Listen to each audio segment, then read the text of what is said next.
So a very good morning to all of you.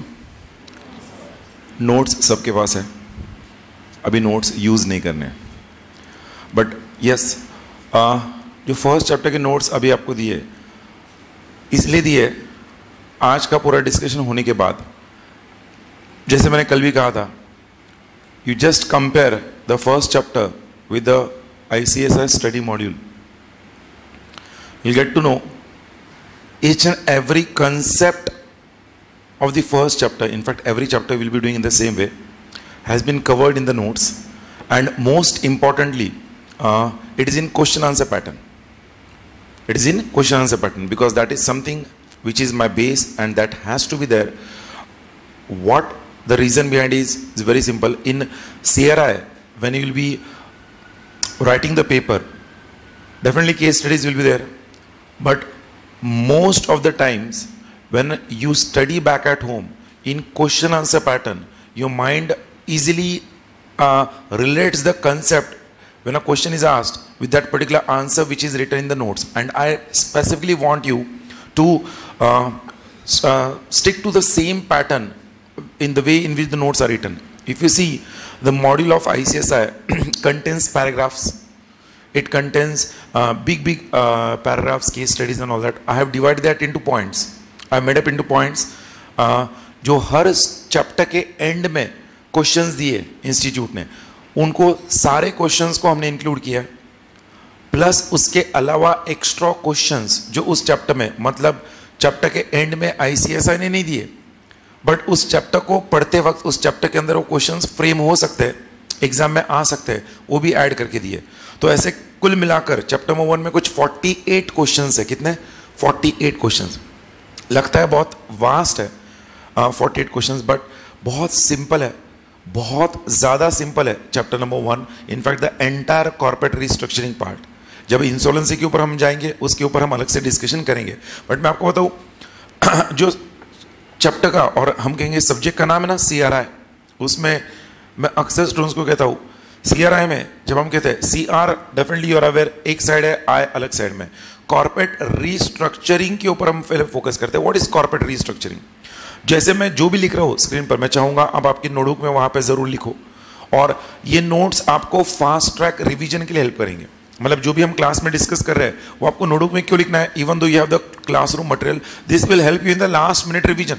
फटाफट क्या हुआ था क्लास में, तो जो भी मैं लिख रहा हूं इसके बाद मैं बताऊंगा नहीं, आपको बाय डिफॉल्ट लिखना है आपके नोट्स में। कॉर्पोरेट रीस्ट्रक्चरिंग, जब मैं कहता हूं corporate restructuring, the first thing that comes to mind, corporate restructuring is a collective term. It is a collective term for various business transactions, for various business transactions. बहुत simple way में हमें उसे समझने की कोशिश करनी है। कॉर्पोरेट रीस्ट्रक्चरिंग एक कलेक्टिव टर्म है। सर ने क्या कहा है? कॉर्पोरेट रीस्ट्रक्चरिंग कैसा टर्म है? कलेक्टिव टर्म है। कलेक्टिव क्यों है? बिकॉज इस वर्ड का कोई इंडिविजुअल अपना मीनिंग नहीं है, ये अलग अलग बिजनेस ट्रांजैक्शंस को एक साथ रिलेट करने के लिए ये वर्ड आया गया, कॉर्पोरेट रीस्ट्रक्चरिंग।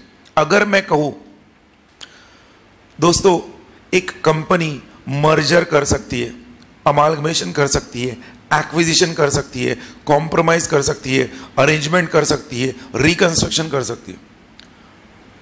मैंने क्या कहा? मैं फिर से दोहरा रहा हूं दोस्तों, एक कंपनी जब गोइंग कंसर्न होती है, अपने लॉन्ग टर्म बिजनेस वायबिलिटी के तहत, अपनी बिजनेस स्ट्रैटेजी के तहत एक कंपनी मर्जर कर सकती है, एक कंपनी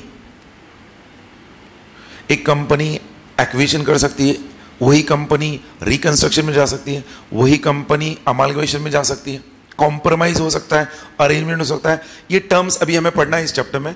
इन सारे टर्म्स को मिलाकर एक वर्ड है और जिसका नाम है कॉर्पोरेट रीस्ट्रक्चरिंग। तो कॉर्पोरेट रीस्ट्रक्चरिंग को हम कलेक्टिव टर्म क्यों कहते हैं? It is a collective term for various business transactions, और उन वेरियस बिजनेस ट्रांजैक्शंस को मैं कहता हूं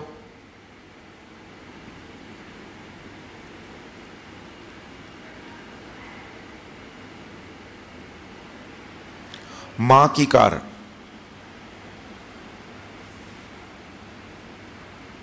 take it in a positive sense. मतलब कॉर्पोरेट रिस्ट्रक्चरिंग एक ऐसा टर्म है, कलेक्टिव टर्म है for the various business transactions of मां की कार. In that definitely you have to say mergers, जैसे मैं लिख रहा हूं वैसे लिखना है. उसके बाद number 2 amalgamations, then number 3 acquisition, then यहां पर नंबर 4 कॉम्प्रोमाइजेस,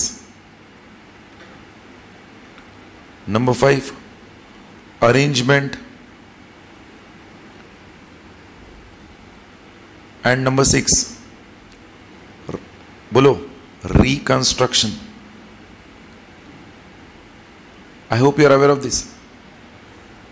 इंटरनल रिकंस्ट्रक्शन होता है, एक्सटर्नल रिकंस्ट्रक्शन होता है. यस और no?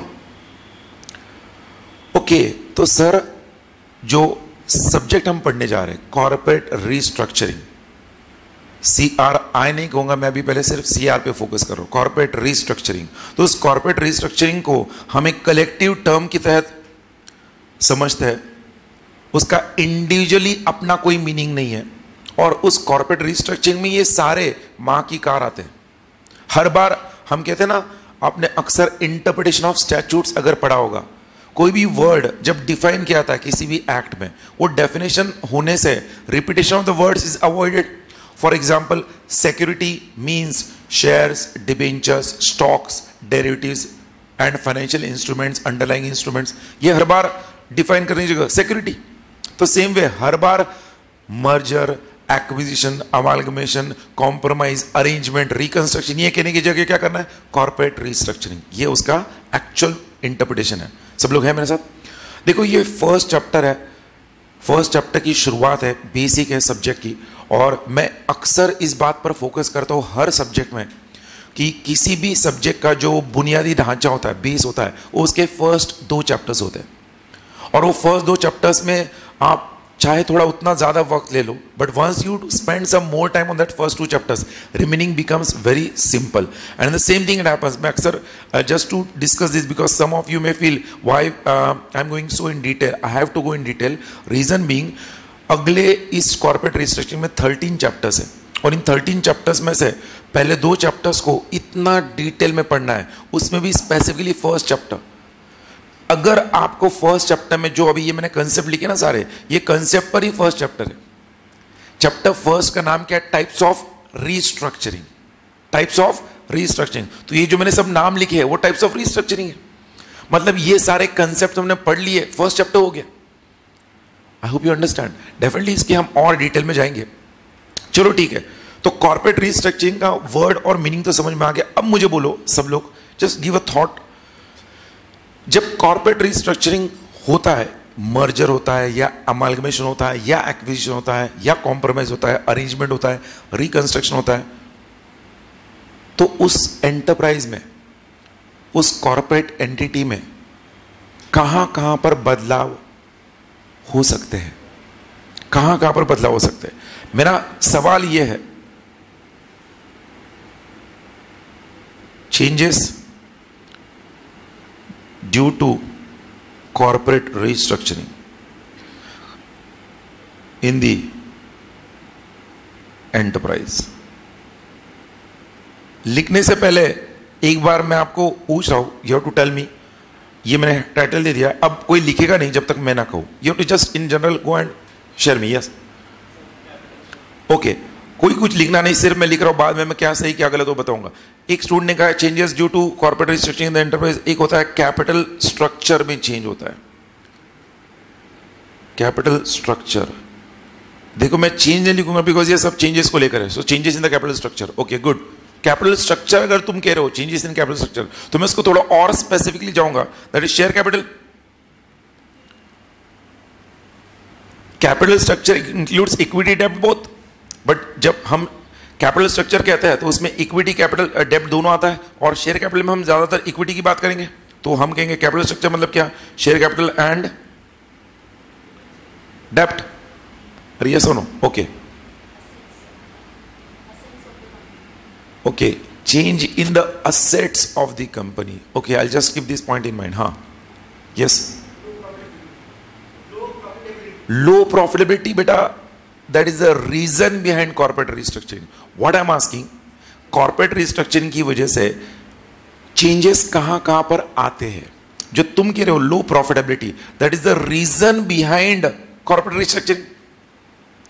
Okay, can we say changes in the shareholding pattern? So changes in the shareholders, yes or no? Okay, or very good, everyone has become very much active now. I really like that. One at a time. But okay, control in the management, क्योंकि अब shareholder आ गया, changes in the shareholder, तो definitely corporate restructuring में changes in the management, changes in the management आएगा. Okay, और business structure को क्या हम कह सकते हैं? Changes in the operational activities, yes और no? That is more specific. So changes in the operational, अब मुझे operational activity of the entities कहूंगा, of the entities. What is the meaning of this operational activity of the entities? काम करने के तरीके में उनका जो वर्क फ्लो स्ट्रक्चर था रिस्ट्रक्चरिंग के पहले का और रिस्ट्रक्चरिंग के बाद के, कंप्लीट हम कह सकते हैं काम करने के तरीके में बदलाव आएगा. ओके, और finance. Okay, good, that is a very important part of restructuring. जब फाइनेंस की बात करते हैं बेटा, फाइनेंस में ये कैपिटल स्ट्रक्चर का पार्ट आ जाएगा. बट मैं कह सकता हूं रिस्ट्रक्चरिंग की changes due to corporate restructuring, corporate restructuring होने की वजह से there can be changes in the business. देखो, changes in the operational activity of the entities मतलब एग्जिस्टिंग एक्टिविटी. तो मैं एक और पॉइंट लिखूंगा यहां पर, changes in the business. Restructuring जब होता है तो बिजनेस में चेंज आएगा, रिस्ट्रक्चरिंग जब होता है तो ऑपरेशनल एक्टिविटीज में चेंज आएगा, रिस्ट्रक्चरिंग जब होता है तो मैनेजमेंट में चेंज आएगा, रिस्ट्रक्चरिंग जब होता है तो शेयर होल्डर्स में चेंज आएगा, रिस्ट्रक्चरिंग जब होता है तो कैपिटल स्ट्रक्चर में चेंज आएगा. अरे बोलो भाई, देखो आपको जस्ट आपका जनरल नॉलेज यूज करना है. जो मैं सवाल पूछूंगा आपको पता है, अच्छी बात है, नहीं पता है I am discussing with you, I am sharing with you. Okay, इसके अगर मैं आपको कहूं जो मैं चेंजेस लिख रहा हूं वो चेंजेस एग्जॉस्टिव नहीं है, वो इंक्लूसिव है, वो इंपॉर्टेंट चेंजेस है. इसके अलावा भी और चेंजेस होते हैं, कुछ एक्सप्लिसिट है, कुछ इंप्लिसिट है. जो एक्सप्लिसिट है, जो हमें एक्सप्रेस कर सकते हैं, वो हम मेजर कवर कर रहे हैं यहां पर. बट कुछ इंप्लिसिट चेंजेस भी होते हैं. चेंजेस ब्रांड में हो जाएगा, चेंज इन द ब्रांड. अरे होगा कि नहीं होगा? डेफिनेटली होगा, कॉर्पोरेट रिस्ट्रक्चरिंग की वजह से. Changes in the employees motivation और मॉरल होगा. चेंजेस इन द, हम कह सकते हैं कंपनी के लॉन्ग टर्म वायबिलिटी और गोइंग कंसर्न के ऊपर इंपैक्ट हो सकता है. ये जो चेंजेस है ये हम डायरेक्टली नजर नहीं ला सकते, बट ये चेंजेस इनबिल्ट है, हिडन है. अरे बोलो भाई. तो यस, आपने जो हेडिंग देना changes due to corporate restructuring in the enterprise, definitely उसमें आप चेंजेस को हाईलाइट करके उसके नीचे इस तरह से जैसे मैंने एरो ड्रॉ किया वैसे एरो ड्रॉ करो और लिखना शुरू करो. जब मैनेजमेंट का चेंज ऑफ मैनेजमेंट, तो उसको हम कहते हैं मैनेजमेंट मतलब कंट्रोल.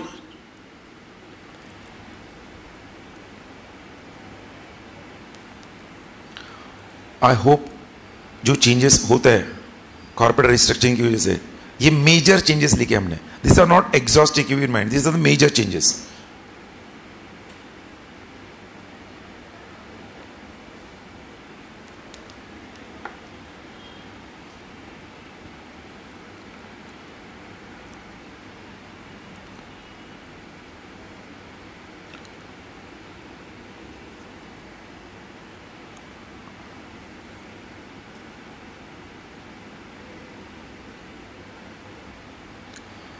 कैसा एक्टिविटी है कॉर्पोरेट रिस्ट्रक्चरिंग जब किसी कंपनी को करना है? आप लिखते हो, सिर्फ मेरी बातों को दिमाग में रखते रहो जो मैं बता रहा हूँ. ये लिखते हो, इस दिमाग पर जोर दो.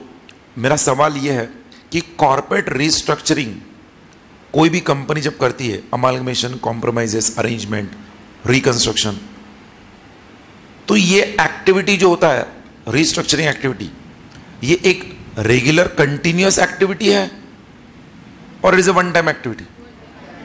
वन टाइम है. Everyone agrees with this? तो क्या हम कह सकते हैं नॉन रिकरिंग एक्टिविटी है? It is a non recurring activity. हर रोज तो हम कॉम्प्रोमाइजेस, हर रोज अरेंजमेंट, हर रोज अमालगमेशन नहीं करते. It is done only once, और we can say in a particular period. तो एक बार हम ये समझ गए कॉर्पोरेट रिस्ट्रक्चरिंग की वजह से चेंजेस क्यों कैसे होते हैं, फिर ये कॉर्पोरेट रिस्ट्रक्चरिंग जो एक्टिविटी है it is a non recurring activity. और अब सवाल ये आ रहा है, ये कॉर्पोरेट रिस्ट्रक्चरिंग करने से ऑर्गेनाइजेशन को in one word, I want in one word, corporate restructuring करने से ऑर्गेनाइजेशन को क्या मिलता है? मेरा सवाल ध्यान से सुनना। कॉर्पोरेट रिस्ट्रक्चरिंग, मैंने कहा कॉर्पोरेट रिस्ट्रक्चरिंग लिखना मतलब ये बाद में जब से हम लिखेंगे, ये हो गया ना फर्स्ट पार्ट। जब भी मैं बोलूं रुक जाओ तो रुक जाना, भी अगला पार्ट हम बाद में लिखेंगे। कॉर्पोरेट रिस्ट्रक्चरिंग एक नॉन रिकरिंग एक्टिविटी है, everyone agrees, we have discussed. Non recurring मतलब क्या? हर रोज हम कॉर्पोरेट रिस्ट्रक्चरिंग नहीं करते, we do once in a blue moon. Okay, corporate restructuring करने से, मेरा सवाल ये है, कॉर्पोरेट रिस्ट्रक्चरिंग करने से उस एंटरप्राइज को क्या मिलेगा? मोटिवेशन मिलेगा, एंटरप्राइज को मोटिवेशन मिलेगा। ओके, लेटेस्ट टेक्नोलॉजीज मिलेगा। ओके, अच्छा कॉम्पिटिटिव होगी, और परफेक्ट। ये जो तुमने कहा टेक्नोलॉजी मिलेगा, उनको मोटिवेशन मिलेगा, तुमने क्या कहा? कॉम्पिटिटिवनेस मिलेगा, ये सब उस लॉन्ग टर्म वायबिलिटी में कवर हो गया। जब मैं लॉन्ग टर्म वायबिलिटी कह रहा हूं तो उस लॉन्ग टर्म वायबिलिटी में कॉम्पिटिटिवनेस को ऑटोमेटिकली आप ओवरकम करोगे। लॉन्ग टर्म वायबिलिटी कहेंगे तो हम डेफिनेटली टेक्नोलॉजिकल उनको अपग्रेडेशन होगा और मोटिवेशन होगा, तभी लॉन्ग टर्म वायबिलिटी होगा। तो हम कहते हैं कॉर्पोरेट रिस्ट्रक्चरिंग एक नॉन रिकरिंग एक्टिविटी है जो किसी भी बिजनेस ऑर्गेनाइजेशन के स्ट्रैटेजी का हिस्सा होता है। और वो स्ट्रैटेजी का हिस्सा इसलिए होता है because every business organisation works for and aims for the fundamental accounting assumption of going concern. कोई भी कंपनी जब शुरुआत होती है वो कभी नहीं चाहती कि वो कंपनी आगे जाके इंसॉल्वेंट हो, लिक्विडेट हो या बंद हो। जेट एयरवेज जब नरेश गोयल जी ने शुरुआत की थी, उन्होंने कभी सपने में भी नहीं सोचा था कि जेट एयरवेज को एक दिन उन्हें बंद करना पड़ेगा।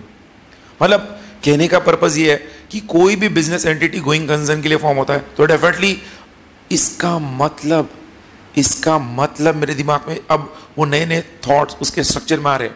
अगर हम एक नई बिजनेस एंटिटी फॉर्म करते हैं with the mindset of going concern, कोई भी नए बिजनेस एंटिटी गोइंग कंसर्न के लिए फॉर्म होती है, और जब वो going concern is in danger तो उस बिजनेस एंटिटी को कॉर्पोरेट रिस्ट्रक्चरिंग करने से फिर से वो अपने आप को कहां पे लेके जाएगी? गोइंग कंसर्न के जोन में लेके जाएगी। मतलब जेट एयरवेज ऑपरेशंस बंद हो गए, बट जेट एयरवेज के लिए वो बायर ढूंढ रहे।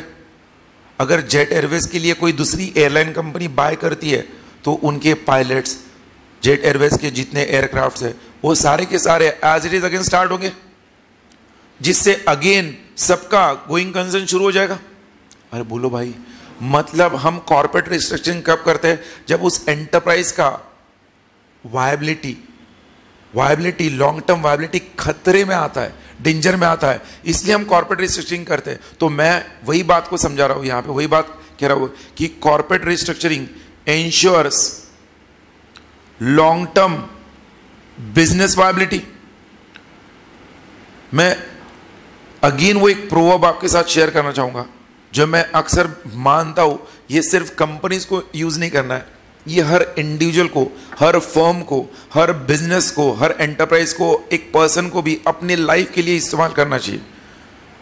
क्या जो हम रेगुलरली डिस्कस करते हैं आपको ये दिमाग में फिट कर देना, और आपने ये सीएस बनने के बाद आपके प्रैक्टिस में या जॉब में या आपके पर्सनल लाइफ में, आपके रिश्तेदारों के साथ, आपके फ्रेंड्स के साथ, हर जगह अगर आपने इसको अडॉप्ट कर लिया, nothing like anything, it is not, जो प्रोबे में बता रहा हूं, it is not the strongest of the species that survive. I hope you recollect, it is not the strongest of the species that survive nor the most intelligent.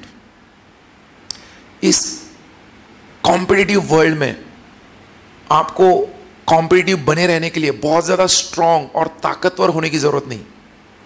इस competitive world में आपको बहुत survive होने के लिए बहुत ज्यादा intelligent होने की जरूरत नहीं। ध्यान रखना, ये आपके पढ़ाई के लिए भी एप्लीकेबल है, आपके CS प्रोफेशनल के स्टडीज के लिए भी एप्लीकेबल है। It is not the strongest of the species that survive, not the most intelligent, but the one most responsive to change. मतलब जिसने अपने, अभी स्टूडेंट के पॉइंट से बता रहा हूं, जिसने अपने पढ़ाई के तरीके को बदलते सिलेबस के हिसाब से और बदलते एनवायरमेंट के हिसाब से अडॉप्ट कर लिया, वही स्टूडेंट होने के चांसेस ज्यादा है। अरे बोलो ना। तो हम अगर इसको बिजनेस ऑर्गेनाइजेशन के पॉइंट ऑफ व्यू से देखें, बहुत इन जनरल टर्म्स में डिस्कस करो, हम आगे जाके देखेंगे। जब रिलायंस जियो मार्केट में एंटर हुआ, उस वक्त किसी ने भी नहीं सोचा था कि रिलायंस जियो के इस एंट्री की वजह से जो बिगेस्ट कॉम्पिटिटर्स है एक दूसरे के, वोडाफोन और आइडिया, उनको एक साथ आना पड़ेगा। किसी ने सोचा था? नहीं सोचा था। बट उन्हें एक साथ आना क्यों पड़ा? Corporate restructuring. Survival was in danger. तो जब सर्वाइवल डेंजर में होता है तो दो दुश्मन भी एक साथ आ जाते हैं। I hope you understand, you better understand, you are students and you know everything.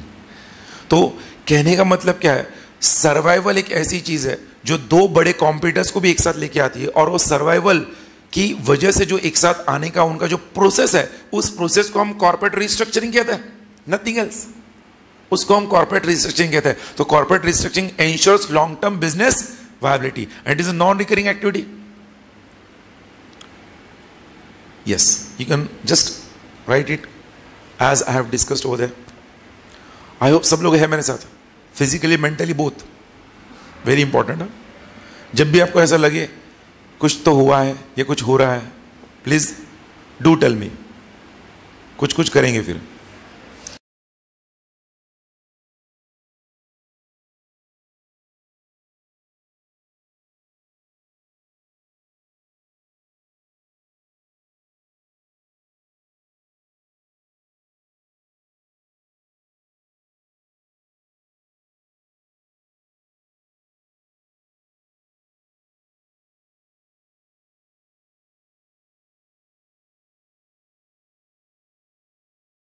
मैंने आपको वोडाफोन और आइडिया के मर्जर की जस्ट एक झलक बताई है कि क्यों उन्हें एक साथ आना पड़ा रिलायंस जियो के उस कंपटीशन को फाइट करने के लिए। When their survival was in danger, they had to go for corporate restructuring. Definitely उनका वो कॉर्पोरेट रिस्ट्रक्चरिंग कौन से टाइप ऑफ रिस्ट्रक्चरिंग था वो हम बाद में देखेंगे।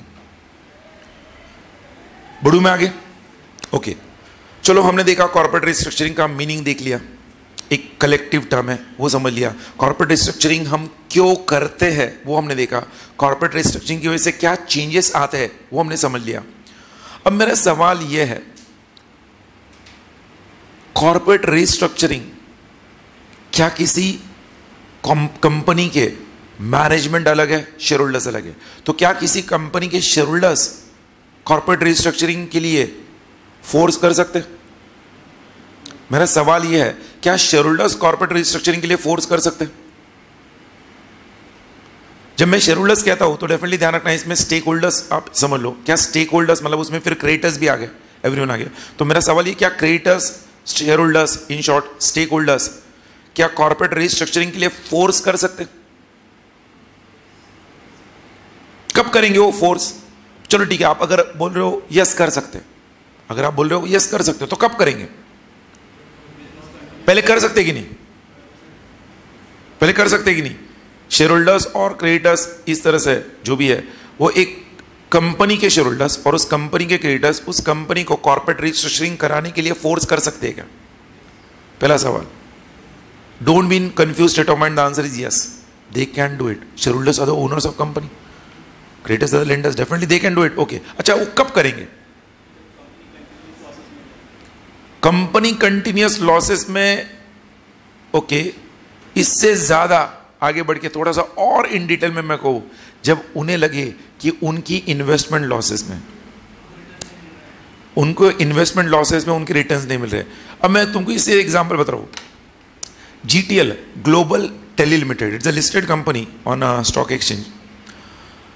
2004 में जब Indian BSE Bombay stock exchange का सेंसेक्स 4000 था, 4500 2004 में, उस वक्त इस ग्लोबल टेली लिमिटेड का शेयर प्राइस था 200 रुपये। कितना था? 200 रुपीज। ध्यान से सुनना। 2008 11th of Jan 2008 हमारा बॉम्बे स्टॉक एक्सचेंज का सेंसेक्स लग गया 21,200। 4,500 से सेंसेक्स 4 सालों में कहां तक पहुंचा है? 21,200 तक पहुंचा था। सब लोग है क्या? ग्लोबल टेली लिमिटेड का शेयर 2004 में कितना था? 200 रुपए। 2008 में जिस दिन सेंसेक्स 21,200 हो गया, 5 टाइम्स बढ़ गया, GTL का शेयर का प्राइस था 200 रुपए। GTL एक प्रॉफिटेबल कंपनी है। It is making profits, it is not into losses. ध्यान रखना, it is making profits. But let me tell you, and most of you will be aware, you may have studied in securities law, stock market price of a company is driven by many factors. One of the factors is profitability, management factors, there are other relevant factors, volatility in that stock, interest, business model, everything affects the stock price. You'll be surprised, ये company global limited क्या करती है? Optic cables होती ना, optic cables, ये जो telecom की cables होती ना, जो हम अंडरग्राउंड डालते हैं टेलीकॉम की, वो केबल बनाने का काम करती है, ऑप्टिक केबल्स। शेयर होल्डर्स इतने खफा थे कंपनी से कि 2004 का सेंसेक्स 4,500 का 21,200 हो गया, स्टॉक प्राइस 200 के नजदीकी घूम रहा है। 4-5 सालों में स्टॉक प्राइस बढ़ा ही नहीं। तो शेयर होल्डर्स ने 2008 के AGM में उस वक्त बोर्ड ऑफ डायरेक्टर्स को खरी खोटी सुना दी और बोर्ड ऑफ डायरेक्टर्स को कहा कि हमें आपकी कंपनी में कोई इंटरेस्ट नहीं रहा, कोई इंटरेस्ट नहीं रहा। और मैं कहूं, उस वक्त भी कॉर्पोरेट रिस्ट्रक्चरिंग हुआ और वो लॉसेस की वजह से नहीं हुआ। शेयर होल्डर्स को जब अपने इन्वेस्टमेंट के अंदर लॉस दिखा तब रिस्ट्रक्चरिंग हुआ। कंपनी प्रॉफिट्स अर्न कर रही थी, तो रिस्ट्रक्चरिंग कैसे हुआ पता है? मैं वो बात के कंक्लूड करता हूं। उस वक्त जो रिस्ट्रक्चरिंग किया ग्लोबल टेल लिमिटेड ने शेयर होल्डर्स के साथ, उसको हम कहते हैं financial restructuring, and that was they came out with a buyback offer. Board of directors ने शेयर होल्डर्स को कह दिया, ठीक है, हम समझते हैं आपका दर्द, हम भी आपकी जगह होते तो हमें भी यही दुख होता, बट हम आपको सही में बता दें, हमारी कंपनी की जो प्रॉफिट्स है वो एक्चुअल प्रॉफिट्स है, बट हम स्टॉक मार्केट के अंदर डीलिंग नहीं करते, ट्रेडिंग नहीं करते। स्टॉक मार्केट में prices are affected by many other factors. अगर आपको ये शक है हमारे प्रॉफिटेबिलिटी पे, हम आज एग्जिस्टिंग शेयर होल्डर्स को बायबैक का ऑफर दे रहे 300 रुपीज पर शेयर। जिन्हें कंपनी से एग्जिट होना है, they can exit by giving the shares at 300 rupees पर शेयर। यहां पे कंपनी लॉसेस में नहीं थी, बट शेयर होल्डर्स के इन्वेस्टमेंट में उनको लॉस दिखा। अरे बोलो भाई। So most important reason, there are many reasons. One of the reasons is losses in the organization, reduction in profit margin, market share reduce and all that. But most important reason is when the shareholders see a loss on their investments, they will force the company to go into corporate restructuring. अरे बोलो भाई। तो corporate restructuring definitely ensures long term viability. मैं वहां पे लिखूंगा next point वहां पर। यूजुअली मतलब क्या है? Generally, usually shareholders oblique creditors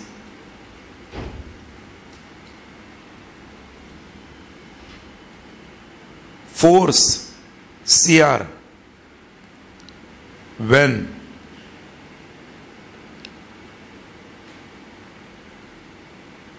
when की जगह मैं लिखूंगा टू प्रिवेंट, लिखूंगा टू प्रिवेंट loss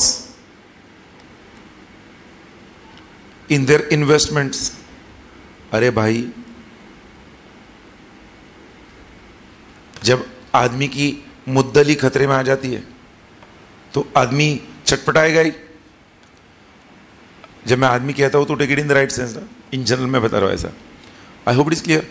एक व्यक्ति को पानी में तैरने नहीं आता है और उसको पानी में किधर फेंक दिया, तो तैरते नहीं भी आता है तो हाथ पैर मारने की कोशिश तो करेगा ही अपने आप को बचाने के लिए। बस ये हाथ पैर मारने की कोशिश हो रही है। शेयर होल्डर्स और क्रेडिटर्स की तरफ से अपने इन्वेस्टमेंट को जो लॉसेस में जा रहे हैं उसको और लॉस प्रिवेंट करने के लिए हाथ पैर मारने की कोशिश की जा रही है, कॉर्पोरेट रिस्ट्रक्चरिंग। अच्छा, चलो हमने ये तो देख लिया कॉर्पोरेट रिस्ट्रक्चरिंग में जो शेयर होल्डर्स और क्रेडिटर्स होते हैं वो कब फोर्स करेंगे। अब उस पॉइंट पर आता हूं जो तुम कुछ स्टूडेंट्स ने कहा था, मैं लिख रहा हूं वहां पे reasons behind corporate restructuring. Reasons को हम और अच्छे एक वर्ड से हम जोड़ सकते हैं, कैटलिस्ट्स। क्या कहते हैं? Catalyst behind corporate restructuring. Anyone? अब ये मेरे हिसाब से सबको समझना चाहिए, आप मेरे साथ लिख सकते हो वन बाय वन। क्या है? सबसे पहले रिडक्शन इन, बोलो, प्रॉफिटेबिलिटी।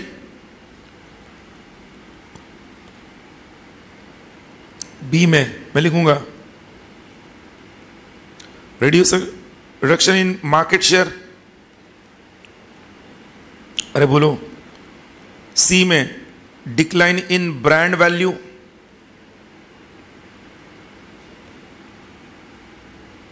अरे हाँ कि ना? अब यहां पे इंक्रीज इन लेबर टर्नओवर, वो कहते हैं। एंड लास्ट में major changes in the market place. जो मैंने कहा दो दुश्मनों को भी एक साथ लेके आता है कॉर्पोरेट रिस्ट्रक्चरिंग। उसके रीजन आप देखोगे तो A B C D E मिल जाएगा आपको। अरे हाँ कि ना? Reduction in profitability, reduction in the market share, reduction in the brand value, reduction in labour turnover, increase in the labour turnover, major changes in the market place. जब मैं increase in labour turnover कहता हूं दोस्तों, इसमें labour turnover में आपको समझना है ये वो लेबर की बात हो रही है जिसके जाने से ऑर्गेनाइजेशन पर इंपैक्ट होता है। कंपनी का चपरासी कंपनी छोड़ के चला गया तो उसको लेबर टर्नओवर नहीं मानते। कंपनी का एमडी, सीईओ, कंपनी का टैलेंटेड प्रोफेशनल जो ह्यूमन रिसोर्स जिसका ब्रेन पावर है कंपनी को चलाता है, वो अगर कंपनी को छोड़ रहा है then it is a labour turnover. उसके ज्यादा बढ़ने से रिस्ट्रक्चरिंग की जरूरत होती। अरे बोलो भाई, बोर हो रहा है क्या? वो तो भी ऑप्शन नहीं, ध्यान दो, you to get involve. Is it clear? Okay, तो रीजंस बिहाइंड कॉर्पोरेट रिस्ट्रक्चर में देखा। अच्छा, ये रीजंस एग्जॉस्टिव है क्या? अगेन नहीं। इंपॉर्टेंट रीजंस हम देख रहे हैं, important reason. There are many reasons, some important reasons we are seeing. तो इन जनरल अब ये जो पूरा हमने लिखा है इसको अगर हमें सम अप करना है कि भैया कॉर्पोरेट रिस्ट्रक्चरिंग क्या है, तो कॉर्पोरेट रिस्ट्रक्चरिंग कलेक्टिव टर्म है for the various different business transactions like मां की कार। मैं उतने बोलूंगा, बाकी सब समझ जाना है। यस और नो? कॉर्पोरेट रिस्ट्रक्चरिंग एक नॉन रिकरिंग एक्टिविटी है। ये कॉर्पोरेट रिस्ट्रक्चरिंग यूजुअली एक एंटरप्राइज के लॉन्ग टर्म बिजनेस वायबिलिटी के लिए बहुत जरूरी है। जब उनका एग्जिस्टेंस खतरे में आता है तो वो कॉर्पोरेट रिस्ट्रक्चरिंग के लिए जाते हैं। जो कंपनी के शेयर होल्डर्स और क्रेडिटर्स होते हैं वो यूजुअली कॉर्पोरेट रिस्ट्रक्चरिंग में तब इन्वॉल्व होते हैं जब उन्हें अपने इन्वेस्टमेंट्स के लॉस को प्रिवेंट करना होता है। डेफिनेटली कंपनी खुद कॉर्पोरेट रिस्ट्रक्चरिंग में तब आएगी जब कंपनी को इस कॉर्पोरेट रिस्ट्रक्चरिंग के पीछे काफ़ी अलग अलग रीजंस है। कंपनी का मार्केट शेयर घट रहा है, कंपनी की प्रॉफिटेबिलिटी घट रही है, कंपनी का ब्रांड वैल्यू कम हो गया है, कंपनी के अंदर जो टैलेंटेड प्रोफेशनल्स है वो कंपनी छोड़ के जा रहे हैं, कंपनी को खुद ऐसा लग रहा है कि मार्केट के जो चेंजेस आ रहे हैं, इतने फास्ट चेंजेस हो रहे हैं मार्केट में कि हम अकेले इस मार्केट में सर्वाइव नहीं कर पाएंगे, हमें किसी और के साथ की ज़रूरत है या हमें कुछ बिजनेस मॉडल के अंदर चेंज करना पड़ेगा। अनगिनत एग्जाम्पल्स है which we can discuss, but जो एक एग्जाम्पल मैं आपसे डिस्कस करना चाहूँगा यहाँ पे, जो हमने पढ़ा कि शेयरहोल्डर्स और creditors might force for corporate restructuring to prevent loss on their investments, इसका जीता जाता एग्जाम्पल है और मैं कहूँगा एक लाइफ टाइम केस स्टडी है। इंडियन इंडस्ट्रीज के लिए एक बहुत प्राउड मूवमेंट है। वो केस स्टडी मैं आपसे डिस्कस करना चाहूँगा। I assume you will like it. जैसे हम एक स्टोरी बोल के नहीं, but is a real fact that has happened. 2007 से लेकर 2009 के उन 3 सालों में इंडियन इंडस्ट्री को एक बहुत नया चेहरा मिला था वर्ल्ड प्लेटफॉर्म पर, वो मैं आपसे डिस्कस कर रहा हूं। Tata group, almost 150 companies to be approximately are there under Tata group, almost 150 companies. इस टाटा ग्रुप का एक कंपनी है Tata steel. You all may have heard about it, you are aware of it. Tata steel का 2007 में world ranking in steel business was world ranking number 55। Tata steel का ranking क्या था? World's 55th steel manufacturing company. And उस वक्त world की एक number 1 steel manufacturing company थी Corus. Corus US based steel manufacturing company, जिसके 4 बड़े बड़े प्लांट्स यूरोप में, यूएस में, सब जगह थे। World's number 1 steel manufacturing company Corus थी, और Tata steel was world's number 55th steel manufacturing company. सब लोग ध्यान सुनना, अपनी ये टाटा स्टील और कोरस के मर्जर के बारे में आपको ये स्टोरी पता है? ये मर्जर का स्टोरी, बिकॉज ऑफ स्टोरी मैं आपसे डिस्कस कर रहा हूं, पता है कि नहीं? तो पता होगा तो सुनने में बोर होगा, इसलिए पता नहीं है तो मजा आएगा। पता है कि नहीं? नहीं पता, अच्छा। तो ये आपको इसमें कॉर्पोरेट रिस्ट्रक्चरिंग का बहुत इंपॉर्टेंट केस स्टडी, ये आपको पता ही होना चाहिए। तो ये जब हुआ 2007 में यूएस में एक बहुत बड़ा सब प्राइम मॉर्गेज क्राइसिस आया। यूएस के मॉर्गेज मार्केट में, हम कह सकते हैं रियल एस्टेट मार्केट में, एक सब प्राइम मॉर्गेज क्राइसिस आया, जिसको हम कहते हैं सब प्राइम मॉर्गेज क्राइसिस। क्या, उसका एक छोटा सा आपको एग्जांपल और एक स्टोरी बता दो क्या होता है। यूएस में क्या था, जो अभी उन्होंने मॉडल चेंज कर दिया, उस मॉडल के 2007 के उस क्राइसिस के बाद यूएस के फाइनेंशियल कंपनीज इंडिया में आकर उन्होंने इंडियन फाइनेंशियल स्ट्रक्चर का स्टडी करके वहां पे इंप्लीमेंटेशन किया। You will be surprised to know this, क्योंकि हमारे यहां का एग्जांपल आपको बाद में पता चलेगा। तो यूएस में क्या था, अगर मान लो, व्हाट इज नेम, सृष्टि, हाँ, सृष्टि को मान लो यूएस में, और सृष्टि को यूएस में वहां पे वो सेटल्ड है और उसको एक घर खरीदना है। तो सृष्टि एक घर देखती है जिसकी वैल्यू है $5,000, एग्जाम्पल ले रहा हूं मैं। She goes to the bank, she tells okay मुझे एक घर खरीदना है जिसकी वैल्यू है $5,000। बैंक कहती है ठीक है, 90% ऑफ दैट $4,500 हम तुम्हें लोन दे देंगे, $500 तुम्हें पे करना है। सृष्टि कहती ठीक है। फिर सृष्टि को उस घर के लिए, जब कीमत बढ़ती है रियल एस्टेट की, उस घर के लिए एक बायर मिलता है फॉर $10,000 साल भर बाद। वो बायर जिस सृष्टि से $10,000 में घर खरीदने के लिए रेडी होता है, तो बायर क्या करता है, बैंक के पास जाता है, बोलता है मेरा और सृष्टि का एग्रीमेंट हुआ है, मैं वो घर खरीद रहा हूँ $10,000 में, ये एग्रीमेंट है। बैंक एग्रीमेंट देख के $9,000 उस पर्टिकुलर बायर को लोन देती है, और वो बायर $1,000 डाल के सृष्टि को पैसा दे के घर खरीद लेता है। अब ये 5,000 का 10,000, 10,000 का 25,000, 25,000 का 50,000, 50,000 का 1 लाख। अब इसी घर की कीमत में $1 लाख में लास्ट बायर जो था उसको $1 लाख में इसके लिए एक नया बायर मिल गया। जो नया बायर $1 लाख में वो घर खरीदने के लिए रेडी हुआ, वो बायर गया बैंक के पास, बैंक को बोल दिया एग्रीमेंट है मेरे में और उस पर्सन में, मैं घर खरीद रहा हूँ उसका $1 लाख में। बैंक ने देखा एग्रीमेंट, हाँ ठीक है एग्रीमेंट है। बैंक ने 90% ऑफ दैट एग्रीमेंट, $90,000 उसको लोन दे दिया, $10,000 उसने जेब से डाल दिए, होम परचेस्ड, एवरीथिंग फाइन। अब जिसने $1 लाख में खरीदा उसे अब घर आगे बेचना है, उसे कोई बायर नहीं मिल रहा है $1 लाख के ऊपर, अब उसे कोई बायर नहीं मिल रहा है। ये 5,000 का, 10,000, 10 का, 25, 25 का, 40, 40 का, 50, जब तक ट्रांजैक्शंस हो रहे थे तब तक बैंक को अपना पैसा मिलते रहा था। कैसे, जब $10,000 में जिसने बैंक से $9,000 लेके आगे $25,000 में घर बेचा, तो उसने $25,000 आने के बाद बैंक के $9,000 भर दिए, बैंक को पैसा आ गया। अब $1 लाख में जिसने घर खरीदा $90,000 बैंक से लेकर, और जब उसे आगे बाहर नहीं मिला, जिसने $90,000 बैंक से लिए थे और जेब से $10,000 डाले थे, उसकी वैसे भी फाइनेंशियल वायबिलिटी $90,000 पे करने की थी नहीं। तो वो जब उसको आगे बाहर नहीं मिला तो वो बैंक को रीपे करने के लिए डिफॉल्ट करने लगा। मैं जो बोल रहा हूँ इसको कहते हैं यूएस का सब प्राइम मॉर्गेज क्राइसिस। ये जो मैंने एग्जांपल लिया, एक एग्जांपल लिया, ऐसे यूएस में लाखों लोगों ने बैंक के रीपेमेंट के लिए डिफॉल्ट करना शुरू किया। मैं जो बोल रहा हूं समझ आ गया?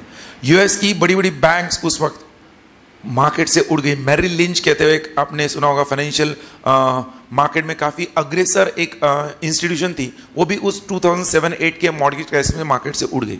ये पूरा मैं इसलिए डिस्कस कर रहा हूं बिकॉज उस सब प्राइम मॉर्गेज क्राइसिस के बाद मार्केट में आर्टिफिशियल रिसेशन आया। क्या है? और आर्टिफिशियल क्यों कहते हैं? Because it was recession in US, और जब यूएस में रिसेशन आता है तो पूरे वर्ल्ड के इकोनॉमी में रिसेशन लाते हो, बिकॉज यूएस के इन्वेस्टर्स का सबसे बड़ा जो है ना वर्ल्ड के सारे डेवलपिंग और डेवलप्ड इकोनॉमीज में उनका पैसा है। तो यूएस का एक बहुत, why they are ruling the world, reason is very simple. जब भी यूएस खतरे में होता है ना, वो वर्ल्ड को खतरे में लाते हैं, सो दैट कोई और सुपर पावर ना आ जाए। मुझे बोलो बहुत ठंडे दिमाग से सोचना। तो जब यूएस को समझ में आ गया वी आर इन क्राइसिस, तो यूएस ने अपने सारे इन्वेस्टमेंट बैंकर्स जो वर्ल्ड ओवर इन्वेस्टमेंट करते हैं उनको बोल दिया कि आप वर्ल्ड में रिसेशन लेके आओ। रिसेशन लाना क्या है? अपनी जो इन्वेस्टमेंट्स की है उन स्टॉक मार्केट में बेच देना है। इंडियन स्टॉक मार्केट जो 11 जनवरी 2008 को 21,200 लगा था, 2008 में ही वही सेंसेक्स 2008 में ही 7,200 हुआ। कितना हुआ? 7,200। वही सेंसेक्स 2008 में, 2004 से 2008। बट इंडिया में कोई प्रॉब्लम नहीं था। यूएस के इन्वेस्टर्स ने इंडियन स्टॉक मार्केट से पैसा निकाल दिया, और जब पैसा निकाल दिया, जब होता है ना सेलिंग आता है तो सब सेल करते हैं, सेलिंग प्रेशर।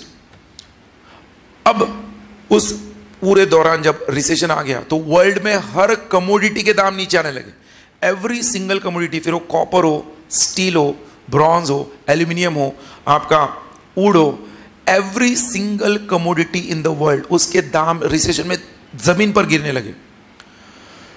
कोरस जो एक स्टील मैन्युफैक्चरिंग कंपनी थी, वर्ल्ड की नंबर 1 स्टील मैन्युफैक्चरिंग कंपनी थी, कोरस कंपनी का क्या हाल हुआ? कोरस कंपनी को जब वर्ल्ड में रिसेशन आ गया, आर्टिफिशियल रिसेशन, कमोडिटी के दाम नीचे गिरने लगे, तो नए सेल्स कंपनीज के, सारे कंपनीज के नए सेल्स रुक गए। नए सेल्स रुक गए, डेटर्स के पेमेंट आना रुक गए। नए सेल्स रुक गए, डेटर्स के पेमेंट आना रुक गए, डेटर्स डिफॉल्ट करने लगे। Company number 1 steel manufacturing company है, कंपनी का फिक्स्ड कॉस्ट तो वैसे भी बहुत ज्यादा था। अरे बोलो, तो कंपनी ने 1 साल 1.5 साल तक इतनी वर्ल्ड के 4 सबसे बड़े स्टील प्लांट सेटअप करने के लिए, कंपनी की कैपेसिटी थी 4 स्टील प्लांट थे। तो कंपनी के हुआ क्या? कंपनी के चारों स्टील प्लांट्स के फिक्स्ड कॉस्ट इतने थे, 1.5 सालों में, 2007 में हुआ, 2008 के एंड तक, मार्केट नीचे आने तक, 2008 के एंड तक कंप्लीटली कंपनी के रिजर्व्स ड्राई आउट हो गए। कंपनी ने उस रिसेशन के दौरान एम्प्लॉयज की सैलरी, तनख्वाह देने के लिए अपने रिजर्व्स का काफी इस्तेमाल किया, बट 1.5 साल में वो भी ड्राई आउट हो गया। उसके बाद 6 महीना हो गया, कितना? 6 महीना ऊपर, और एम्प्लॉयज को सैलरी तक नहीं मिली। मैं कॉर्पोरेट रिस्ट्रक्चरिंग का लाइफ टाइम एग्जाम्पल की हिस्ट्री आपसे डिस्कस कर रहा हूं, कैसे कॉर्पोरेट रिस्ट्रक्चरिंग हुआ। अब सोचना, 6 महीने तक वर्ल्ड की नंबर 1 स्टील मैन्युफैक्चरिंग कंपनी को अपने एम्प्लॉयज को सैलरी देने के लिए पैसा नहीं था। उस वक्त Indian steel manufacturing company Tata steel, मैंने कहा ना, इंडिया में सिर्फ आर्टिफिशियल रिसेशन था, स्टॉक मार्केट डाउन था इसलिए रिसेशन था, otherwise there was no recession. लोग उस वक्त भी 2 चपाती खाते थे 2007 से पहले, और 2008 में भी 2 ही चपाती खाते थे, इनफैक्ट एक ज्यादा खाते लगे। तो कोई आर्टिफिशियल रिसेशन सिर्फ वर्ल्ड में था, स्टॉक मार्केट में था। टाटा स्टील कंपनी को ये मार्केट की अपॉर्चुनिटी नजर आई, इनफैक्ट रतन टाटा को, टू बी वेरी प्रिसाइज। और रतन टाटा ने एक 4 मेंबर डेलीगेशन भेजा कोरस कंपनी के मैनेजमेंट से बात करने के लिए कि आपकी इस कठिन परिस्थिति में हम आपकी मदद कर सकते हैं, क्योंकि टाटा ग्रुप के नीचे 150 कंपनीज है। टाटा ग्रुप, टाटा स्टील में भले ही पैसा उस वक्त कम होगा, टाटा ग्रुप के पास बहुत पैसा है। अरे बोलो, तो रतन टाटा ने जो 4 मेंबर डेलीगेशन भेजा, जैसे कोरस को पता चला कि Ratan Tata, Indian steel manufacturing company Tata steel के सीईओ, एमडी, उन्होंने 4 लोगों को भेजा है हमारी कंपनी की मदद करने के लिए। उन्होंने उन्हें हकाल दिया, मतलब दरवाजे पे आए, हट, ऐसे हकाल दिया, लिटरली अंदर भी आने दिया। ईगो हर्ट हुआ ना भाई। World number 1 steel manufacturing company के पास वर्ल्ड नंबर 55 जाके बोल रहा है कि आपको मदद चाहिए तो हम आपकी मदद करते हैं। मैनेजमेंट ने उन डेलीगेशन को मिले भी नहीं हो, वो आए थे, उनको दरवाजे से हकाल दिया, मिलने भी नहीं दिया, वापस आ गए हो। रतन टाटा को आके उन्होंने बोला कि they did not allow us to meet also, हमारा प्रपोजल भी सुना नहीं उन्होंने। रतन टाटा ने कहा कुछ नहीं, कोई दिक्कत नहीं। 2 महीने और बीत गए, 3 महीने बीत गए, 9 महीने तक एम्प्लॉयज की सैलरी मिली नहीं थी। रतन टाटा ने इस बार फैसला कर लिया कि वो खुद कुछ ना कुछ मेंबर डेलीगेशन को रिप्रेजेंट करेंगे। उन्होंने एक नया प्रपोजल बनाया और वो खुद डेलीगेशन के साथ गए। अब रतन टाटा आए, उन्हें हकाल नहीं सकते। कभी कभी कुछ लोग ऐसे होते हैं ना, जो आने के बाद उनको एटलीस्ट घर में मेहमान आ गए, हमें उन मेहमानों से बिल्कुल भी प्यार नहीं, लगाव नहीं, हमें पता है, बट फिर भी आए तो चाय पानी पूछ के फिर उनको रवाना करना है। भैया उसको रवाना ही करना है, बट चलो आया, हाँ चलो अच्छा हो गया है।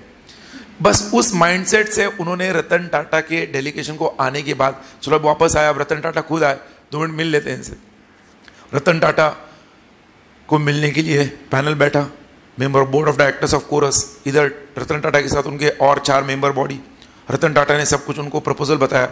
उनको प्रपोजल बताने के बाद मैनेजमेंट बॉडी को पहले यकीन ही नहीं हुआ ये प्रपोजल दे रहे, बट उन्होंने तुरंत उनको बोल दिया नहीं नहीं हमें कोई इंटरेस्ट नहीं, हम कैसे आपके साथ जा सकते, पॉसिबल ही नहीं, it is impossible, sorry. Ratan Tata ने कहा ठीक है, बट मैं आपको 1 महीने का वक्त दे रहा हूँ इसके ऊपर विचार करने के लिए, कोई जल्दबाजी नहीं है। उनका प्रपोजल क्या था?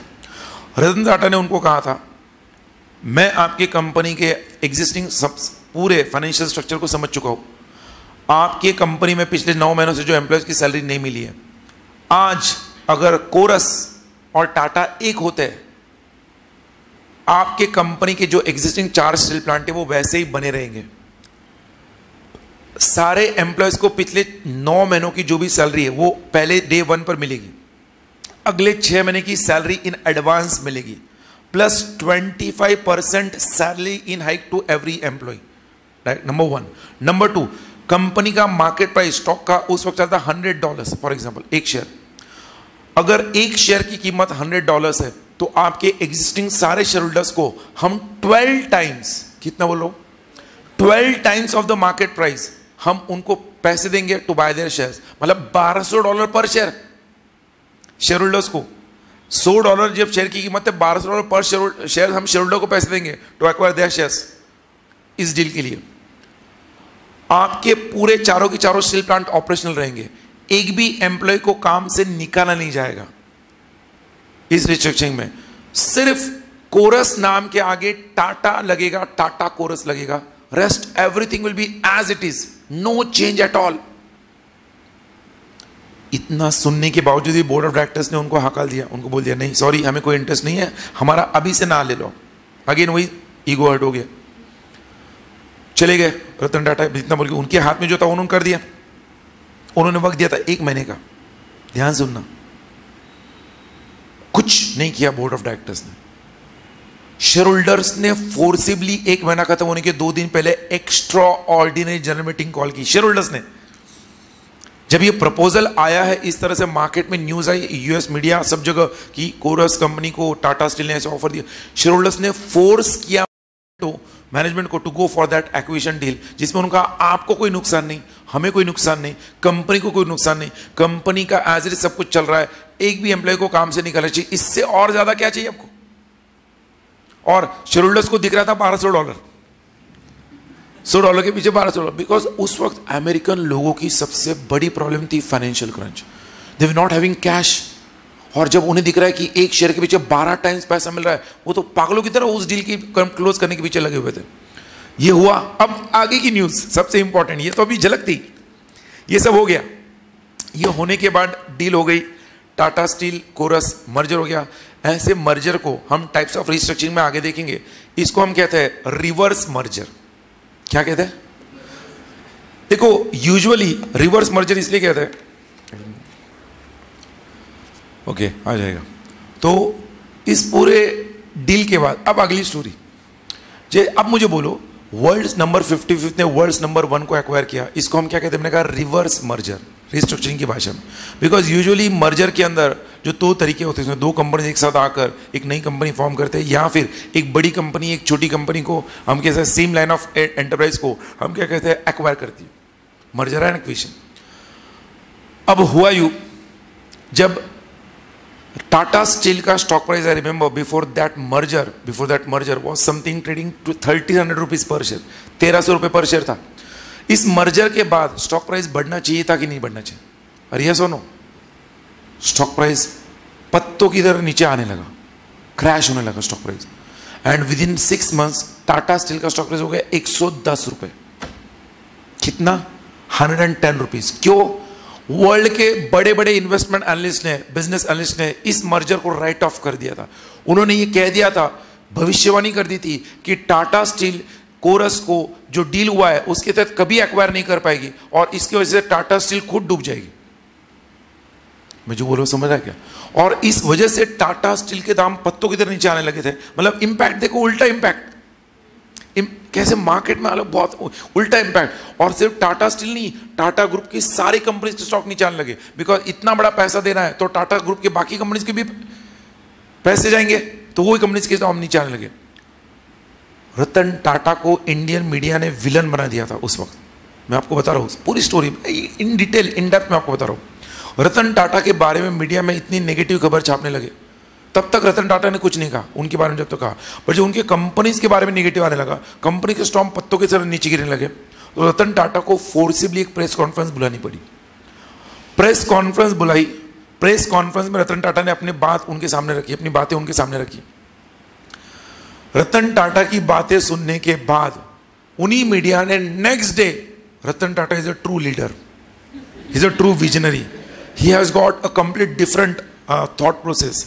वो एक सही इंडियन इंडस्ट्री के हम कह सकते हैं मेन लीडर है, फाउंडर है, जो वाकई में इंडिया को एक नए प्लेटफॉर्म पर लेके जाएंगे। ऐसा क्या कहा रतन टाटा ने?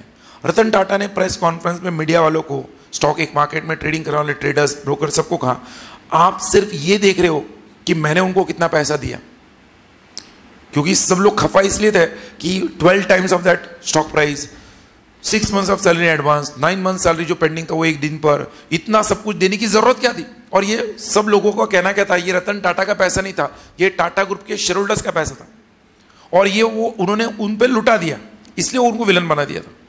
रतन टाटा ने उनको मीडिया में प्रेस कॉन्फ्रेंस में कहा, आपने सिर्फ एक पहलू देखा, बट आपने दूसरे पहलू को भी सोचा नहीं। मेरी बात तो सुन लो, मैंने ऐसा क्यों किया? I am also a leader, I am also industrialist. आपने देखा मैंने उनको 12 times of the stock price पैसा दिया, मैं एग्री करता हूँ। मैंने उनको 6 मंथ्स ऑफ सैलरी एडवांस दिया, 9 मंथ का सैलरी पेंडिंग दिया, वो भी मैं एग्री करता हूँ। 25% ऑफ सैलरी हाइक दिया, वो एग्री करता हूँ। बट ये सब करके मैंने हासिल क्या किया?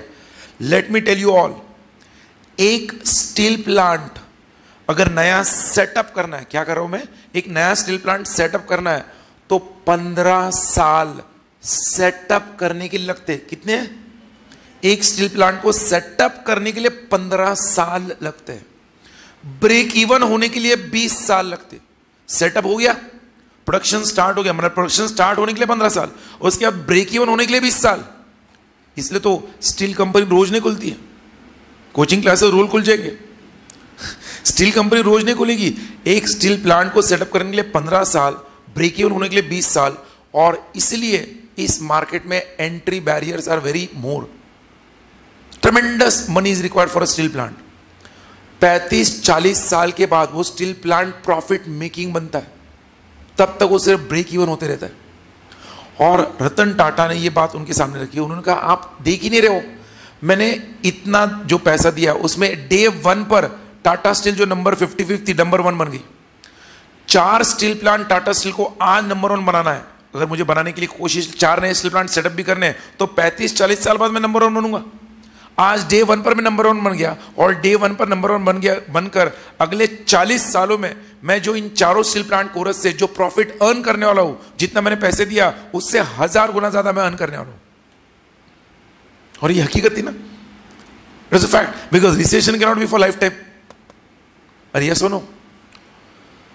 बस उनकी इसी बात को इंडियन मीडिया को समझ में आ गई, और नेक्स्ट डे से Ratan Tata is a true leader, he is a great vision, वो टाटा ग्रुप को एक अलग मकाम देंगे, ऐसा सब कहना जाने लगा।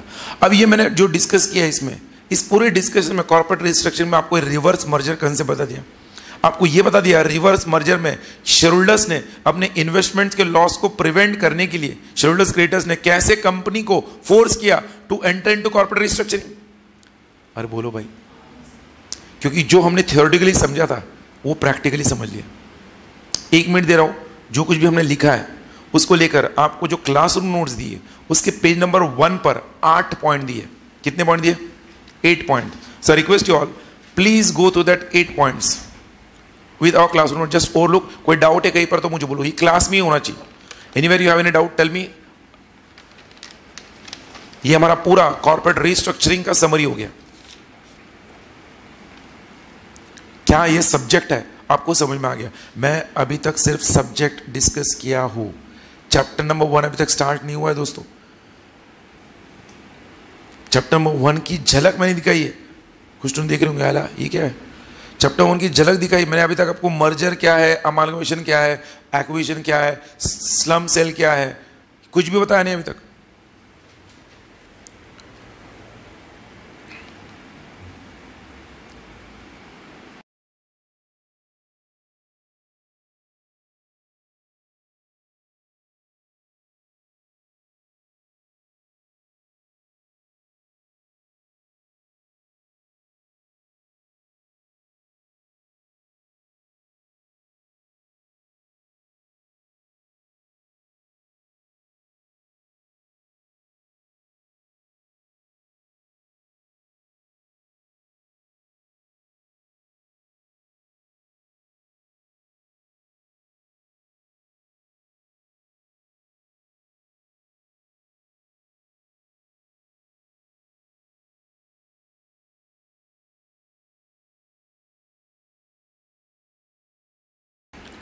बोलो भाई।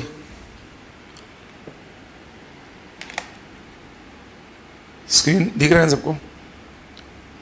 Can we say we have discussed everything over there? अरे हाँ तो बोलो।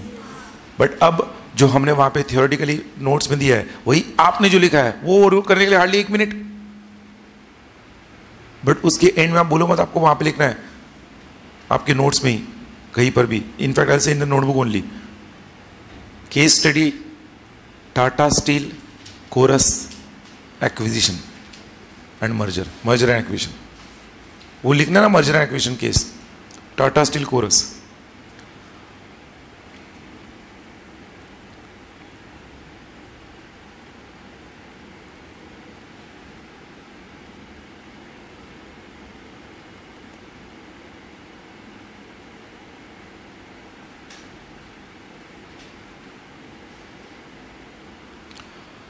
है सब लोग?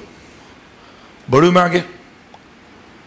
फिलहाल अभी मैं स्क्रीन पर नोट्स नहीं दिखा रहा हूं, आपको जो नोट दिए उसी में अभी आप पहले देखो सब लोग। पेज नंबर 2 पर आ जाओ। पेज नंबर 2 में आप देखना, मैंने कॉर्पोरेट रिस्ट्रक्चरिंग के जो हमारे 13 चैप्टर्स है उसको 5 पार्ट में डिवाइड किया है। सब लोग अपने नोट्स में देंगे कितने पार्ट्स में डिवाइड किया। मतलब दोस्तों ये मैंने खुद दिमाग लगा कर डिवाइड किया है। 13 चैप्टर्स को 5 पार्ट में कैसे डिवाइड किया है। इसमें जो फर्स्ट चैप्टर है जो हमें देखना है वो इंडिपेंडेंट रखा है। First chapter is types of corporate restructuring, जो हमें पढ़ना है। मतलब मां की कार,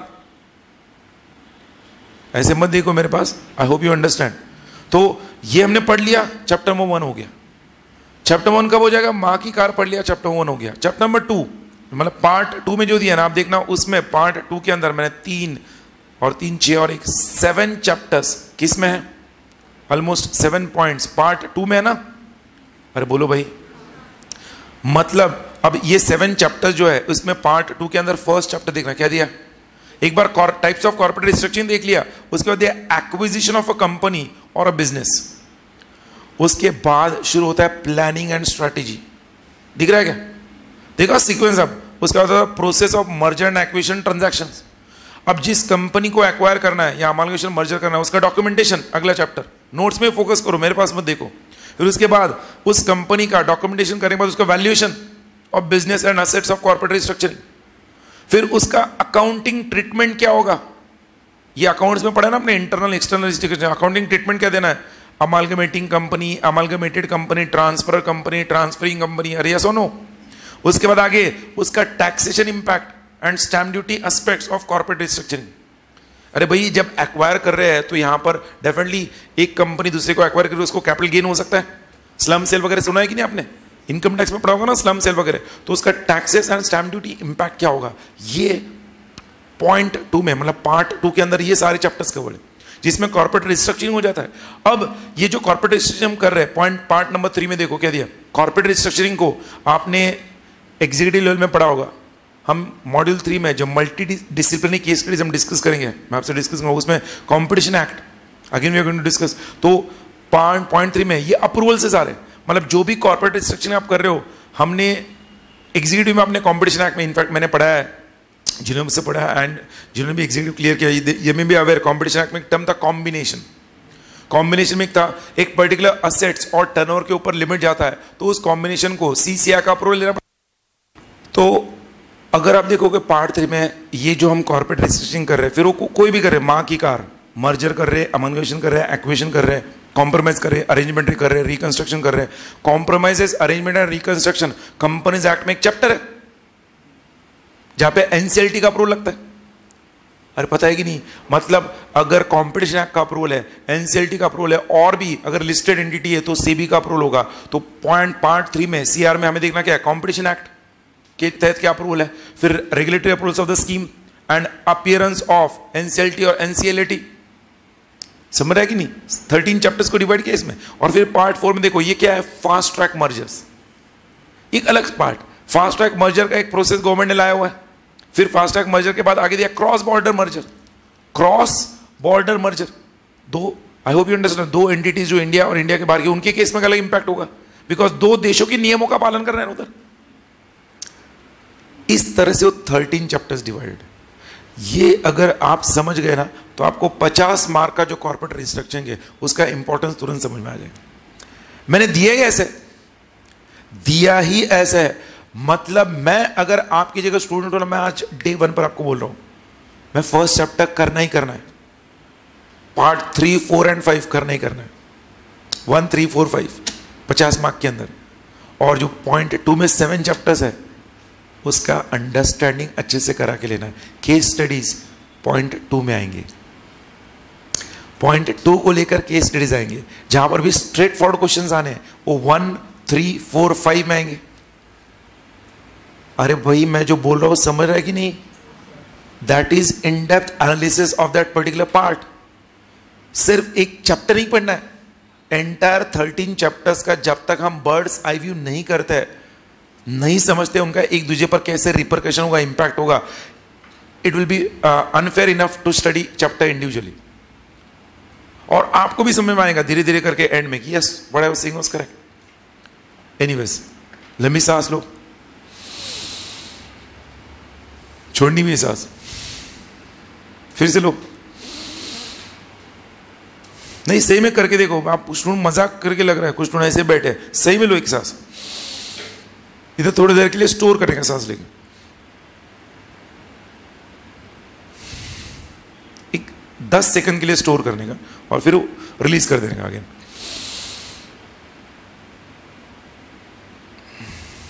ऐसे इधर ठंडा ठंडा लगता है, ठंडा ठंडा कूल कूल नहीं लगता आपको? ऐसा नहीं लगा तो भी हाँ बोल दो।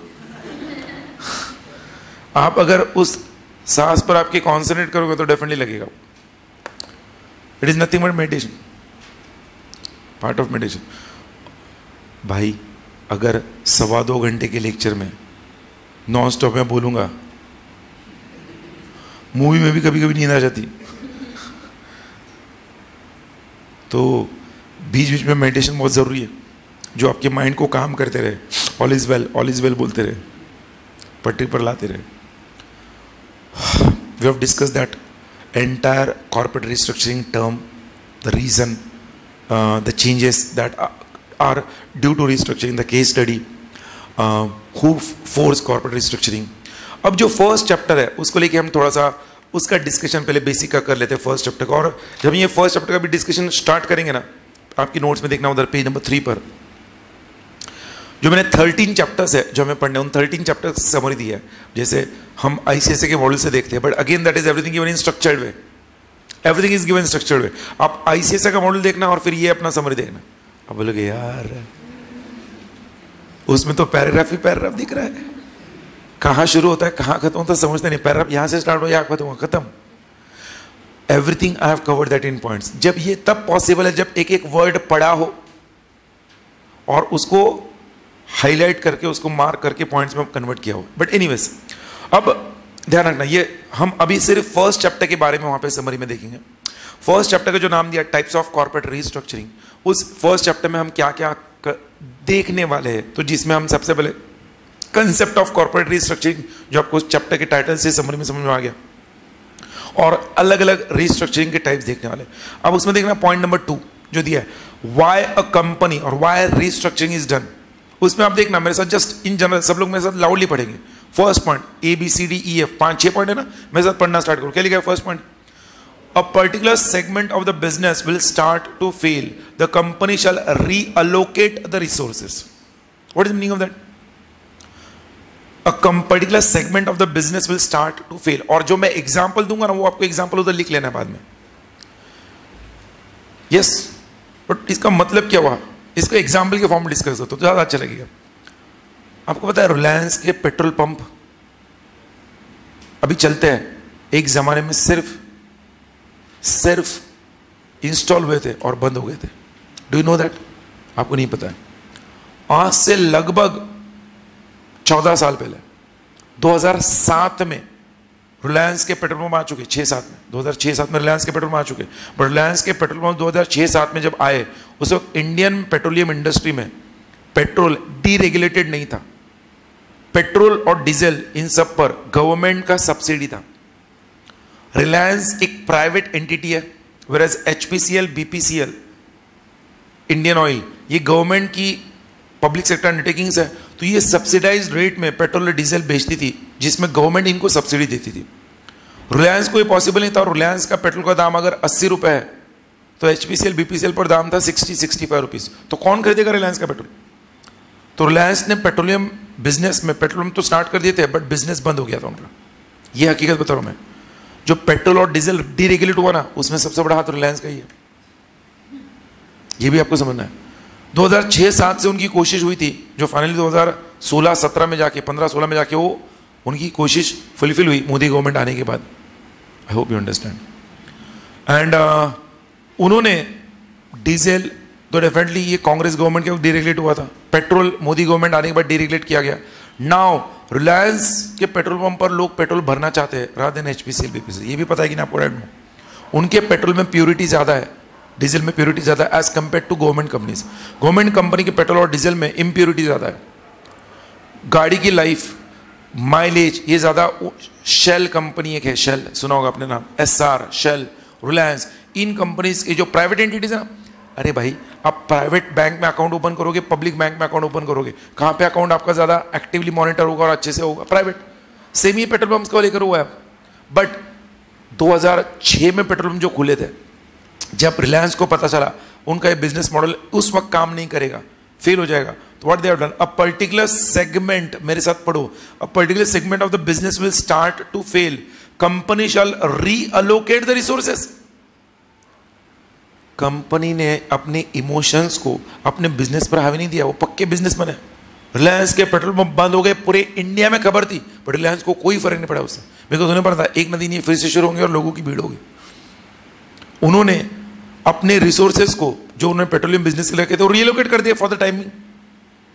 अरे बोलो भाई, सब लोग है क्या? आगे number 2, why we do restructuring. मतलब रिस्ट्रक्चरिंग अच्छा होता है कि बुरा होता है? अरे रिस्ट्रक्चरिंग है ना, एक साउंड बिजनेसमैन की निशानी होती है। एक सही बिजनेसमैन हर वक्त रिस्ट्रक्चरिंग करना चाहेगा। अरे बोलो भाई, पॉइंट नंबर 2 कह दिया, पढ़ो मेरे साथ लाउडली बोलो। A business may have expanded too much and needs to refocus on its core abilities। core मतलब क्या है? Main abilities. यहां पे भी एक बहुत अच्छा example, again case study, will discuss in just 1 minute. L&T नाम सुना है? सिर्फ नाम ही काफी है। लार्सन एंड टूब्रो इंडिया की सबसे बड़ी कैपिटल गुड्स इंडस्ट्री है, एंटरप्राइज है। हेवी इंजीनियरिंग गुड्स मैन्युफैक्चर करती है, कैपिटल गुड्स, बड़े बड़े क्रेन्स, JCBs, L&T बनाती है। L&T is known for that heavy industry and capital goods in worldwide, not India, worldwide। L&T का मेन बिजनेस अगर कैपिटल गुड्स था, L&T ने अपने कैपिटल गुड्स बिजनेस से कुछ समय बाद कुछ एक छोटा सा एक नया सेगमेंट स्टार्ट किया था, L&T सीमेंट। आपको पता है कि नहीं? I don't know. L&T cement भी उन्होंने स्टार्ट किया था, क्योंकि कैपिटल गुड्स जो होते हैं वो इंफ्रास्ट्रक्चर के लिए लगते हैं और इंफ्रास्ट्रक्चर में सीमेंट की जरूरत थी। तो L&T ने ये सोचा था कि हमारे जो क्लाइंट्स है, हमारे क्लाइंट्स को हम हमारा सीमेंट भी देंगे। अरे बोलो, ब्रांड बन जाएगा ना। L&T ने सीमेंट बिजनेस में एंटर तो किया, 10 साल तक सीमेंट बिजनेस रन भी किया, अच्छा खासा बिजनेस भी किया, बट धीरे धीरे सीमेंट बिजनेस में बहुत ज्यादा कंपटीशन हो गई, बहुत ज्यादा कंपटीशन। जब सीमेंट बिजनेस, आजकल तो आप देखो सीमेंट बिजनेस में कचरा हो गया, किसी भी नाम से सीमेंट आता है, बांगर सीमेंट, सस्ता नहीं, मजबूत, सबसे अच्छा, मतलब AC सीमेंट, अल्ट्राटेक सीमेंट, ये अलग, मतलब JK cement, JK Birla, and then Gujarat Ambuja, ये तो मैंने नाम बड़े ब्रांड के लिए 100 नाम ऐसे है जो अनब्रांडेड है। बहुत ज्यादा कंपटीशन बढ़ने के कारण L&T जैसे बड़ी कंपनी का जो मेन कोर बिजनेस था कैपिटल गुड्स, L&T को सीमेंट बिजनेस पर ध्यान देने के लिए इतना वक्त नहीं था। L&T ने सोचा अगर हम सीमेंट के बिजनेस की कंपटीशन को मीट करने के लिए हम भी कंपटीशन में उतरे तो हमारा जो मेन बिजनेस है वो अफेक्ट हो सकता है। तो L&T ने सोचा यही वाइज डिसीजन है, एक काम करो, now at this particular point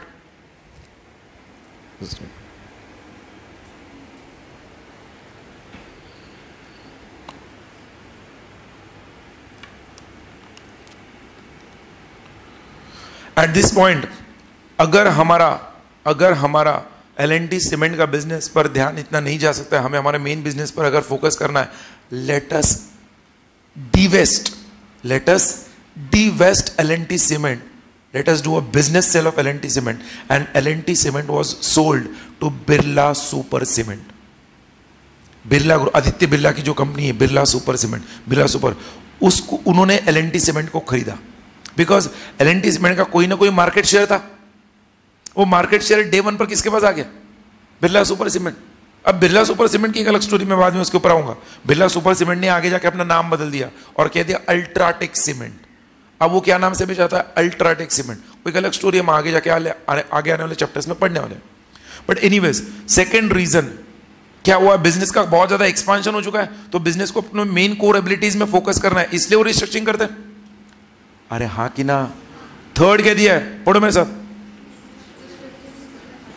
Restructure its financial position in order to continue making profits. Financial position को रिस्ट्रक्चर करना है टू कंटिन्यू मेकिंग प्रॉफिट्स। उसके बाद to meet the constantly changing demands of technology that competitors are embracing. Nokia, Samsung.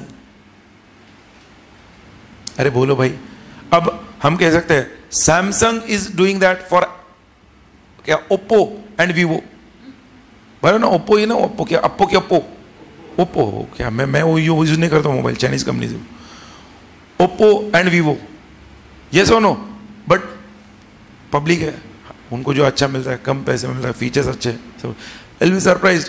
Chinese company थी अप्पो Vivo, अभी आप जो 15,000 20,000 में देखिए खरीद, यही कंपनीज के मोबाइल एक जमाने जब सैमसंग और नोकिया ही था इंडियन मार्केट में, तो यही कंपनी के मोबाइल 1,500 2,000 में मिलते थे।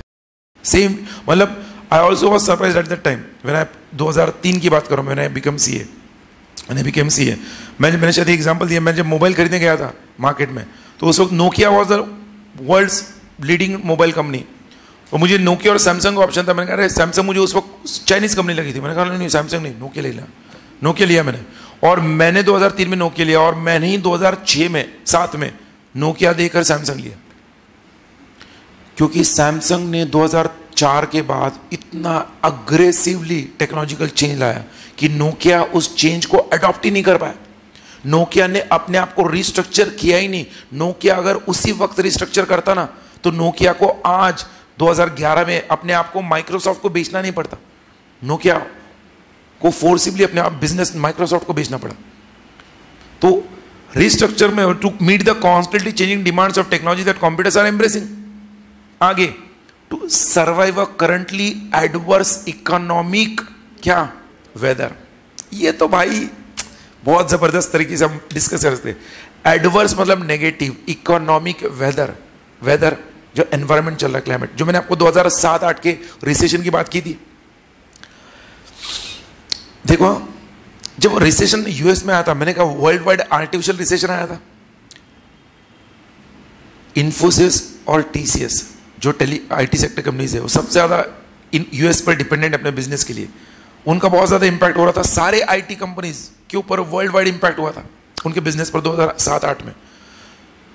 उन्होंने उस दौरान अपने बिजनेस को सरवाइव करने के लिए, उस एडवर्स इकोनॉमिक एनवायरनमेंट से अपने आप को बचाने के लिए क्या स्ट्रैटेजी, क्या रिस्ट्रक्चरिंग की, आप सुनोगे तो हक्का बक्का रह जाओगे।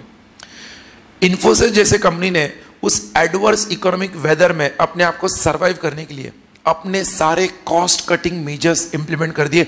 100% cost cutting measures in the end all subsidiaries and मतलब all the branches of Infosys span across in world and including Indian head office। Cost cutting कैसे? आप अगर Infosys के प्रोजेक्ट डिपार्टमेंट में एक पर्टिकुलर प्रोजेक्ट के हेड हो और आप प्रोजेक्ट में काम कर रहे हो, एक पर्टिकुलर प्रोजेक्ट पर काम करते वक्त आपने पेंसिल ली स्टोर रूम से, पेंसिल यूज की, और आपने बाद में रिक्वेस्ट की for a new pencil, pencil खत्म हो गई, तो रिक्वेस्ट पहले तो डायरेक्टली लेते थे, अब रिक्वेस्ट करना पड़ता था सिस्टम में for a new pencil. System technological change से टेक्नोलॉजिकली चेक करता था कि लास्ट पेंसिल कब इशू हुई थी। उसके बाद कितने प्रोजेक्ट हुए, क्या वाकई में इतने प्रोजेक्ट्स में पेंसिल खत्म हो सकती है क्या, और उसके बाद स्टोर रूम से नई पेंसिल आती थी।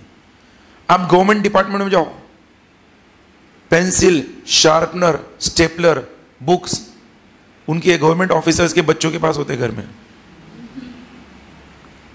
आई होप यू अंडरस्टैंड। कंपनी ने उस एडवर्स इकोनॉमिक वेदर से अपने आप को बचाने के लिए वो उस वक्त किया, आज नहीं। आज इन्फोसिस में आप डायरेक्टली पेंसिल ले सकते, बट उस वक्त उन्होंने इतना जबरदस्त कॉस्ट कटिंग के ऊपर फोकस किया था। टोटल क्वालिटी मैनेजमेंट कहते हैं उसे। और आपने ये टर्म सुना कि six sigma accuracy in the product. Same way TCS, Tata consultancy service, उन्होंने क्या किया, कंपनी का एम्प्लॉयज को पिकअप ड्रॉप ऑफ फैसिलिटी था।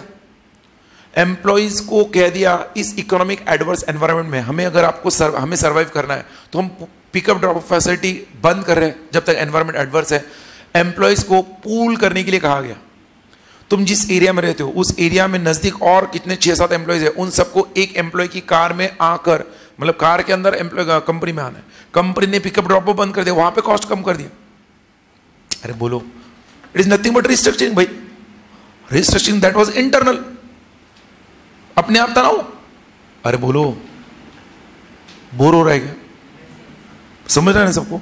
देन आगे, poise the corporation to move in entirely new trend. भैया जैसा देश वैसा बेस।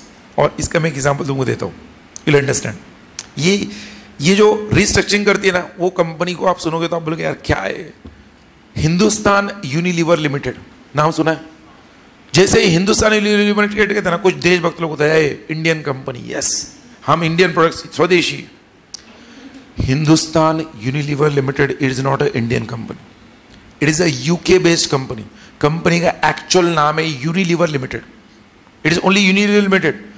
इंडिया में उनका नाम है हिंदुस्तान यूनिलीवर लिमिटेड, पाकिस्तान में उनका नाम है पाकिस्तान यूनिलीवर लिमिटेड, ऑस्ट्रेलिया में नाम है ऑस्ट्रेलिया यूनिलीवर लिमिटेड। जैसा देश वैसा बेस, जैसे वहां के लोगों का माइंडसेट वैसे वो वहां पे अपने बिजनेस को और मॉडल को चेंज करते हैं। दुबई में भी लक्स बिकता है, इंडिया में भी लक्स बिकता है, बट दुबई का लक्स हम खरीद के लाते हैं, सिंगापुर का लक्स हम खरीद के लाते हैं, इंडियन लक्स खरीदते भी नहीं।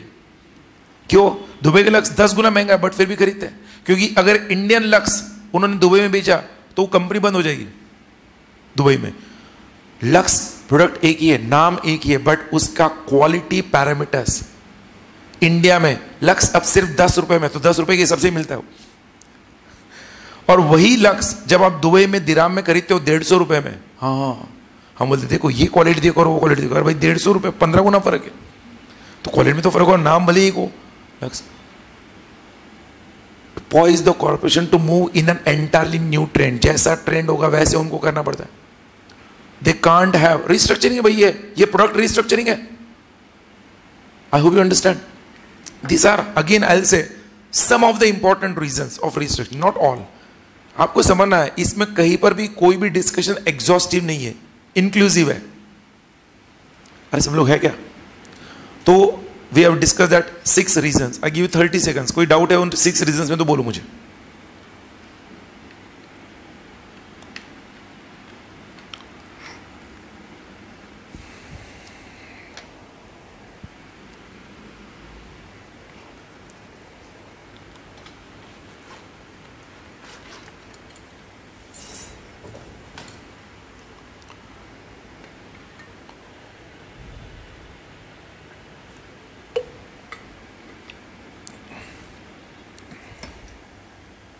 आई होप सबको समझा है पक्का।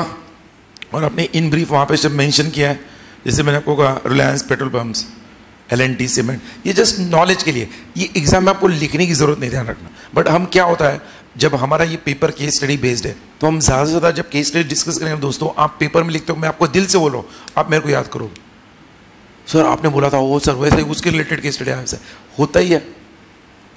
देखो मैं आपको अगेन कहूँगा, रीस्ट्रक्चरिंग का मीनिंग देख लिया, उसके रीजंस बिहाइंड रीस्ट्रक्चरिंग देख लिया, चेंजेस देख लिए, टाइप्स ऑफ रीस्ट्रक्चरिंग अभी हम जो चैप्टर डिस्कस कर रहे हैं उसमें टाइप्स ऑफ रीस्ट्रक्चरिंग हम बहुत फोकस करना है। ये पूरा डिस्कशन हमारा जो है ना, इसके बाद से लेके चैप्टर एंड होने तक सिर्फ एक ही टर्म पर एंड होने वाला है बार बार, वो है टाइप्स ऑफ रीस्ट्रक्चरिंग। और ये जो मैं चाहता हूँ, जैसे मैंने स्क्रीन पर लिखा, आपके साथ नोट्स में भी इसका चार्ट ड्रॉ करो, टाइप्स ऑफ रीस्ट्रक्चरिंग हेडिंग देकर जो वहां पे दिया है ना, उसको पहले एक प्रॉपर चार्ट पैटर्न में समझते हैं, ड्रॉ करते हैं 1 बाय 1, कोई जल्दबाजी नहीं है। पहले हम कुछ 3 एरोज ही ड्रॉ करेंगे। फर्स्ट में मैं लिखूंगा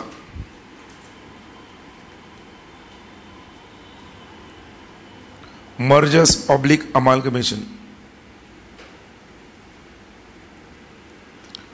सेकंड में acquisitions oblique take overs, third में डीमर्जर्स।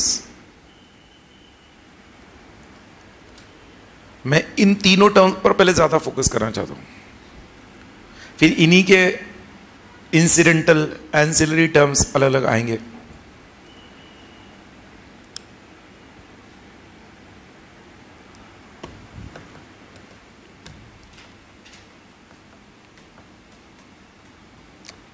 बोलो बोलो बोलो बोलो, मर्जर। अब देखना, पहले मैं ये डिस्कशन स्टार्ट करने से पहले मुझे कोई बोलेगा मर्जर अमलगेशंस या एक्विजिशन टेकओवर्स में वन बिग डिफरेंस इन दोनों के बीच में, एक्विजिशन टेकओवर्स में और मर्जर अमलगेशंस में एक बड़ा डिफरेंस जो दोनों को डिफरेंशिएट करता है। उसके अलावा मेरे हिसाब से इसमें बहुत minor differences, the one big difference that will make acquisition or takeovers different and merger amalgamation different. Merger में दो कंपनी इसमें से है और उसका नाम अगर एक ए लिमिटेड और बी लिमिटेड, तो उसका जब मर्जर होता है तो जो कंपनी में क्रिएट होती है तो ए बी लिमिटेड होती है, और एक्विजिशन में एक सेकंड, जो तुमने कहा पहले मैं सबको बता दूं and let us discuss first on that. उसने कहा है मर्जर में ए लिमिटेड और बी लिमिटेड एक साथ आके ए बी लिमिटेड फॉर्म होती है तो वो मर्जर हुआ। हाँ आगे। एक्विजिशन में वन एक कंपनी टेक ओवर करती है दूसरे कंपनी को, तो एक कंपनी होती है, मतलब जो फॉर्म होती है वो ए ही रहती है। मतलब तुम्हारा कहना है कि ए लिमिटेड और बी लिमिटेड हुआ तो अब सिर्फ ए लिमिटेड रही, एक्विजिशन ए लिमिटेड ने बी लिमिटेड को एक्वायर किया तो सिर्फ ए लिमिटेड रही, ऐसा? अच्छा, बट बेटा जो तुमने कहा है वो मर्जर में भी होता है। मतलब मर्जर में तुमने कहा ए लिमिटेड बी लिमिटेड मिलके ए बी लिमिटेड बन गया, ओके, बट ए लिमिटेड ने बी लिमिटेड को एक्वायर किया तो वो भी मर्जर हो सकता है। तो मैं डिफरेंस पूछ रहा हूं, यही तो फर्क है, यही तो समझना है।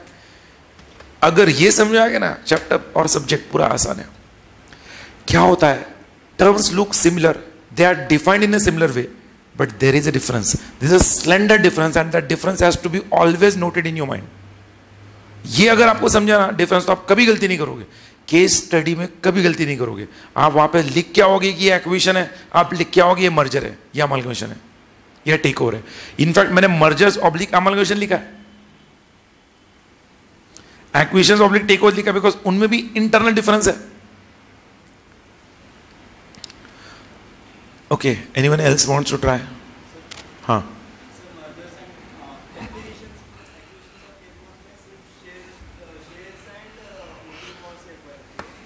एक्विजिशंस और टेकओवर्स में shares and voting power, okay, shares and voting power acquire करते हैं, ठीक है।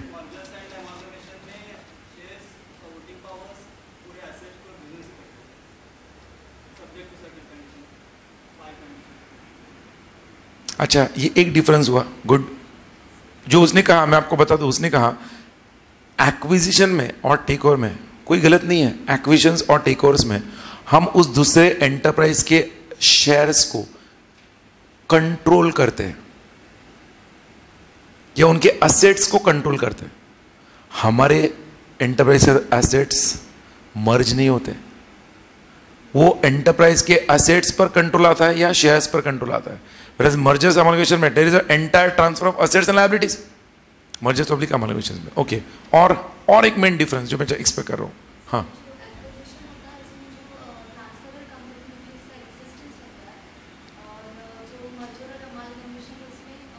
ना ना ना मुन्नी ना ना, व्हाट यू आर सेइंग कि एक्विजिशन और टेकओवर्स में जो ट्रांसफर कंपनी है उसका एग्जिस्टेंस रहता है। नहीं मुन्नी नहीं, ऐसा तुम डिफरेंस में नहीं बोल सकते हो, वो टर्म दोनों के लिए एप्लीकेबल होगा, मर्जर अमालगमेशन में भी हो सकता है।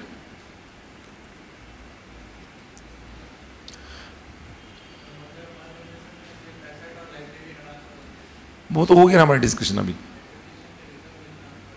ना ना ना बेटा, now again that is not different. Listen, very simple, what you said again that is a difference, but इसमें एक सेकंड डिफरेंस जो important you must note.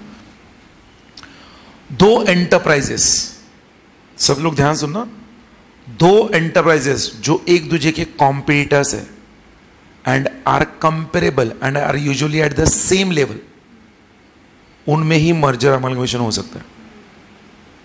Vodafone idea का मैंने एग्जांपल दिया, वो मर्जर अमलगमेशन का एग्जांपल है। एक्विजिशन और take overs, a large enterprise acquiring a smaller enterprise, मतलब जब एक ताकतवर व्यक्ति एक कम ताकतवर व्यक्ति को एक्वायर करता है तो वो एक्विजिशन है, वो मर्जर और अमलगमेशन नहीं है। अरे मैं जो बोल रहा हूं समझ आया क्या? पक्का मर्जर अमलगमेशन में अगर आप कोई केस स्टडी आपके सामने आएगा तो आपको केस स्टडी में ध्यान से पढ़ना है कि जो दो एंटरप्राइज के बीच में कुछ रिस्ट्रक्चरिंग हो रहा है, वो रिस्ट्रक्चरिंग मर्जर अमलगमेशन है या एक्विजिशन टेक ओवर है। तो उसके लिए उन दोनों का साइज स्ट्रक्चर देखना है, मार्केट शेयर देखना है, क्या वो एक दूसरे के सेम लेवल के कॉम्पिटिटर्स से देखना है। अगर सेम लेवल के कॉम्पिटिटर्स है मर्जर अमलगमेशन, डिफरेंट लेवल पर है एक्विजिशन और टेक ओवर्स। यही तो है केस स्टडी में दोस्तों। अरे बोलो भाई। अच्छा, D merger, what is D merger? चलो बोलो, व्हाट इज डी मर्जर? एक कंपनी अलग अलग स्प्लिट करते हैं। मैंने डी मर्जर को लेके एग्जांपल में देता हूं, रिलायंस इंडस्ट्रीज का डी मर्जर हुआ था। Reliance natural resources limited RNRL, Reliance communications RCom, Reliance communication and Reliance capital, इसके अंदर डी मर्जर हो गया। ये सारी कंपनीज किसके पास चली गई? अनिल अंबानी, जो डीमर्ज्ड कंपनीज थी, Reliance natural resources limited, Reliance telecom, sorry Reliance capital and Reliance communications. ये तीनों कंपनीज किसके पास चली गई? अनिल अंबानी के पास। और रिलायंस इंडस्ट्रीज किसके पास रहा? मुकेश अंबानी के पास। ऐसे वो डीमर्जर किया गया। डीमर्जर में एक एग्जिस्टिंग एंटिटी ही अपने बिजनेस को अलग अलग सेगमेंट, बिजनेस के अलग अलग सेगमेंट्स को स्प्लिट करके डिवाइड करती है ताकि वो हर सेगमेंट इंडिपेंडेंटली ऑपरेट हो सके। डीमर्जर कब होगा, कैसे होगा, हम आगे पढ़ेंगे, but I hope you are there with me. अब चलो ठीक है, तीन टर्म्स के बीच में इंटरनल मीनिंग तो समझ लिया। मुझे बोलो अब मर्जर्स और अमलगमेशन में आते हैं। अब किस पर आ रहे? मर्जर्स और अमलगमेशन। कोई मुझे बोलेगा मर्जर और अमलगमेशन इन दोनों में क्या डिफरेंस है? कौन बाप है कौन बेटा है?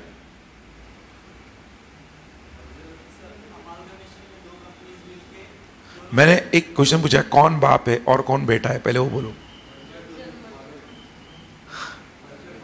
मर्जर बाप है, अमलगमेशन बेटा है, और एब्जॉर्प्शन बेटी है। ओह, सर ने तो एक लाइन में बता दिया। सर ने कहा मर्जर बाप है, अमलगमेशन बेटा है और एब्जॉर्प्शन बेटी है। एब्जॉर्प्शन की तरह दिख नहीं रहा है बिकॉज बेटा बेटी एक समान। Amalgamation includes absorption, amalgamation includes absorption. मुलगा असो की मुलगी असो, सब एक समान। मुलगा काय मुलगी काय, दोन नंतर एकच उपाय। अरे बोलो भाई। तो अगर देखो इसका थ्योरेटिकल एक्सप्लेनेशन, डेफिनेशन हम सब देखने वाले, बट पहले दिमाग में क्या फिट करना है? सर मतलब मर्जर बाप है, अमलगमेशन बेटा है, एब्जॉर्प्शन बेटी है। अब अमलगमेशन इंक्लूड्स एब्जॉर्प्शन, खत्म। पहले इतना दिमाग में रखो। अरे हाँ कि ना? अच्छा, एक्विजिशन और टेक ओवर्स। अब इसमें एक्विजिशन और टेक ओवर में क्या डिफरेंस है? एक्विजिशन कब होगा, टेक ओवर कब होगा? Very good. Take over hostile होगा, होस्टाइल। होस्टाइल जो होता है उसे टेक ओवर कहते हैं, चुपचाप से। और एक्विजिशन फ्रेंडली। देखो हच वोडाफोन, वोडाफोन ने हच एक्विजिशन जो किया वो फ्रेंडली वे में था, वो एक्विजिशन था। बट वहीं पर टेक ओवर की जब हम बात करते हैं तो I can say best we can discuss the example which was going to have, मतलब वो टेक ओवर होने वाला था, अपने आप को बचा दिया। टाटा स्टील का टेक ओवर करने का ड्रीम था लक्ष्मी निवास मित्तल, सुना है? Lakshmi Niwas Mittal, Mittal group, world's second largest steel plant company POSCO, नाम सुना ना? पॉस्को, पॉस्को उनकी कंपनी है। लक्ष्मी निवास मित्तल का ड्रीम था, जब टाटा स्टील ने कोरस को एक्वायर किया था, नंबर 1 बन गई थी, तो उन्होंने सोचा मैं टाटा स्टील को एक्वायर करता हूं, मैं नंबर 1 बन जाऊंगा।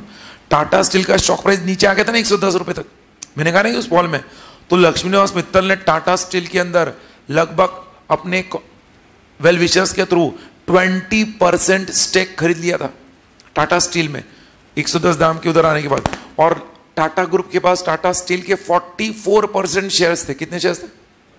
टाटा स्टील के 44% शेयर्स टाटा ग्रुप के पास थे। लक्ष्मी निवास मित्तल को 44 के थोड़ा सा एक शेयर ऊपर जाना था, तो टाटा स्टील का मैनेजमेंट किसके पास आ जाता? लक्ष्मी निवास मित्तल के पास। बट उस वक्त अगेन रिस्ट्रक्चरिंग ने ही टाटा स्टील को बचाया। जस्ट हम ये आगे पढ़ेंगे, जैसे ही रतन टाटा को पता चला कि लक्ष्मी निवास मित्तल की नजर, बुरी नजर टाटा स्टील पर है, और उन्होंने 20% लगभग इनडायरेक्टली स्टेक परचेस कर लिया टाटा स्टील में।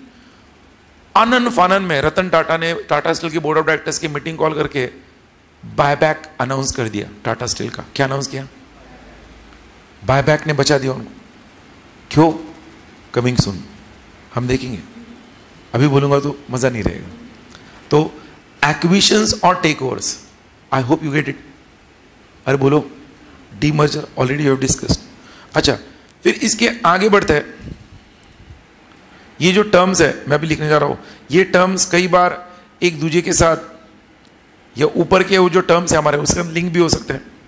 तो जैसे मैं लिख रहा हूं यहां पे फर्स्ट डिवेस्टमेंट या डिवेस्टिचर,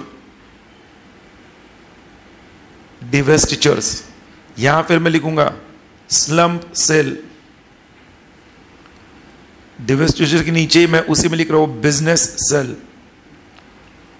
वन एंड द सेम, 19-20 का फर्क है। यहां फिर मैं यहां पे लिखूंगा जॉइंट वेंचर, यहां फिर लिखूंगा स्ट्रैटेजिक अलायंस। ओके, एक और जगह एरो मार कर दे, नीचे लिख देते इधर ही एक साथ, financial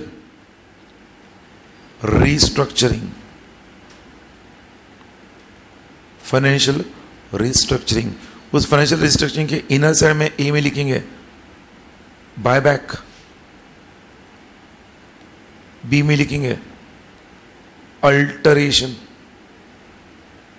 definitely of share capital, C में रिडक्शन ऑफ शेयर कैपिटल। आईला चैप्टर झाला की हो, वो चैप्टर झाला की फर्स्ट चैप्टर में ये सब समझ लिया, अभी हम जस्ट ओवरव्यू कर रहे, तो चैप्टर 1 हो गया। बोलो ना, सब लिख रहे हैं? सुन रहा है ना तू? बोल रहा हूं मैं, तो बोलो डिवेस्टिचर्स। क्या है डिवेस्टिचर्स?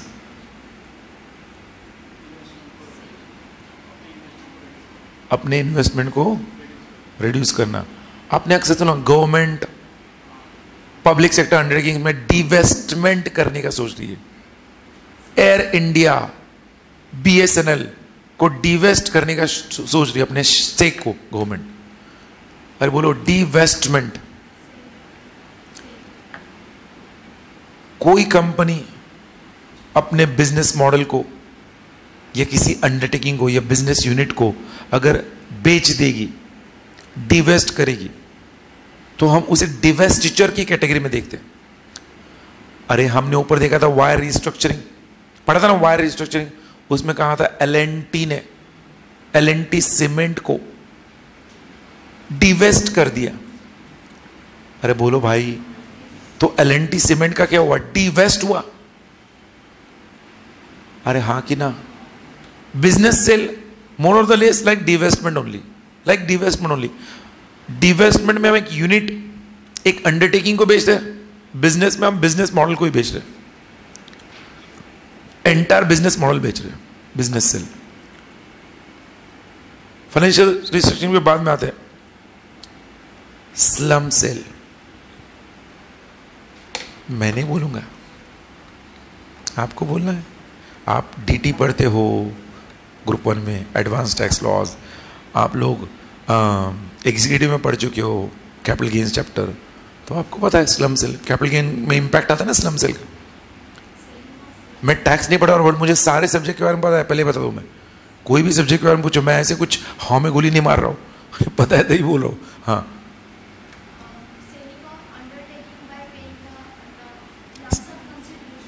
Okay, lump sum concession is fair enough, that is correct. मतलब एक एक असेट की वैल्यू डिसाइड नहीं करना, लमसम में डिसाइड कर दिया भाई ये 5 करोड़ में ले लिया, ठीक है, बट और क्या, और क्या आगे, स्लम सेल में लमसम कंसेशन है, ठीक है, बट और क्या, कौन से अंडरटेकिंग का स्लम सेल होता है? Absolutely wrong, an enterprise which is going concern, an enterprise which is a going concern, उसी का स्लम सेल होगा। अरे slump sale has to be of going concern entity. अगर वो गोइंग कंसर्न नहीं है तो उस केस में लॉस मेकिंग एंटिटी को आप बेचोगे तो स्लम सेल का हो। जो लॉस मेकिंग एंटिटी मतलब क्या, आप समझना मेरी बात को, जिसके हम कह सकते हैं वो बिजनेस मॉडल ही बंद हो चुका है, कंपनी अभी अल से स्लम्प सेल के अंदर आपको ये समझना है कि जो भी एसेट्स, जो भी अंडरटेकिंग हम बेचते हैं उसका इंडिविजुअल, उसके अंदर के जो इंडिविजुअल एसेट्स है उसका वैल्यूएशन ना करते हुए लमसम कंसेशन में उस एंटिटी को बेचते हैं जो गोइंग कंसर्न है। मतलब वो बिजनेस एंटिटी जो हम बेच रहे हैं वो बंद एक्टिविटी नहीं होनी चाहिए, that business should not be liquidated one, it must be a going concern. Going concern है बट कुछ प्रॉब्लम्स हो चुके हैं तो स्लम सेल। जेट एयरवेज का स्लम सेल नहीं हो सकता बिकॉज जेट एयरवेज अब लिक्विडेट हो रही है। मैं जो बोल रहा हूं समझ रहा है क्या?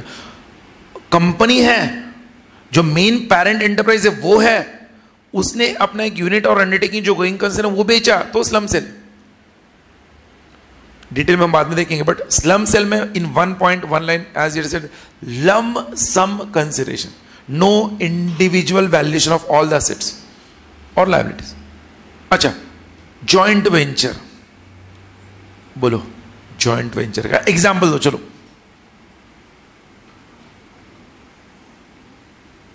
विस्तारा एयरलाइंस, विस्तारा, एयर विस्तारा पता है क्या?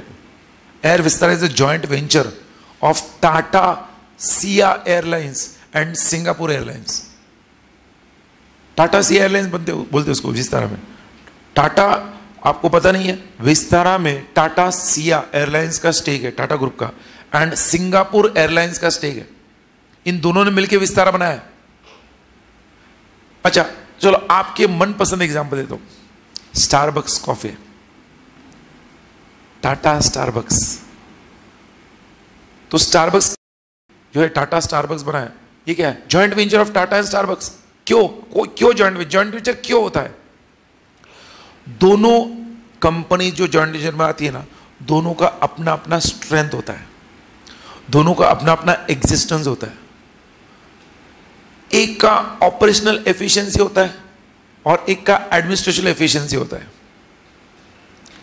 स्टारबक्स जब पहले सिर्फ इंडिया में आया, स्टारबक्स चल ही नहीं रहा था, it was not working only, it was not running. लोग जाते नहीं थे स्टारबक्स में कॉफी पीने के लिए। हकीकत बता रहा हूं मैं आपको, स्टारबक्स को एक इंडियन पार्टनर की जरूरत महसूस हुई, जिसका इंडिया में नाम भी हो, ब्रांड भी हो, सब कुछ हो। Tata T, Tata group already इस बिजनेस में है। टाटा ने भी सोचा हमारे लिए एक अच्छा बिजनेस अपॉर्चुनिटी, थोड़ा लोअर लेवल पे हम एक्सपांड करेंगे। टाटा एंड स्टारबक्स दोनों एक साथ आए जॉइंट वेंचर। जॉइंट वेंचर में वो एक पर्टिकुलर प्रोजेक्ट के लिए और एक पर्टिकुलर बिजनेस एक्टिविटी के लिए एक साथ आते। अरे बोलो भाई। देन स्ट्रेटेजिक अलायंस के बारे में बोलो, strategic alliance, strategic alliance.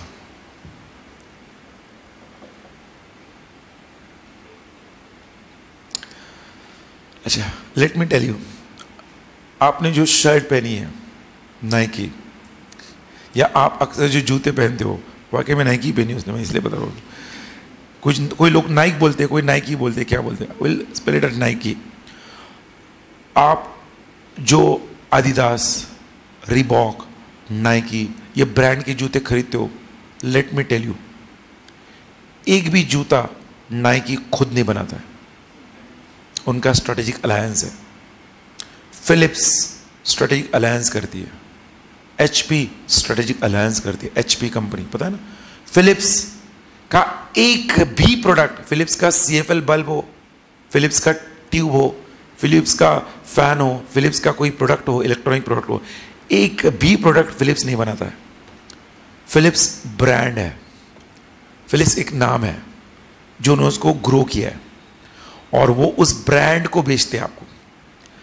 Nike company अपने जूतों का सिर्फ डिजाइन बनाती है, स्ट्रक्चर बनाती है, डिजाइन बनाने के बाद उस जूता बनाकर नाइकी को देने का काम एक दूसरा अलायंस पार्टनर करता है, जिसका मैन्युफैक्चरिंग में क्या है, स्किल है।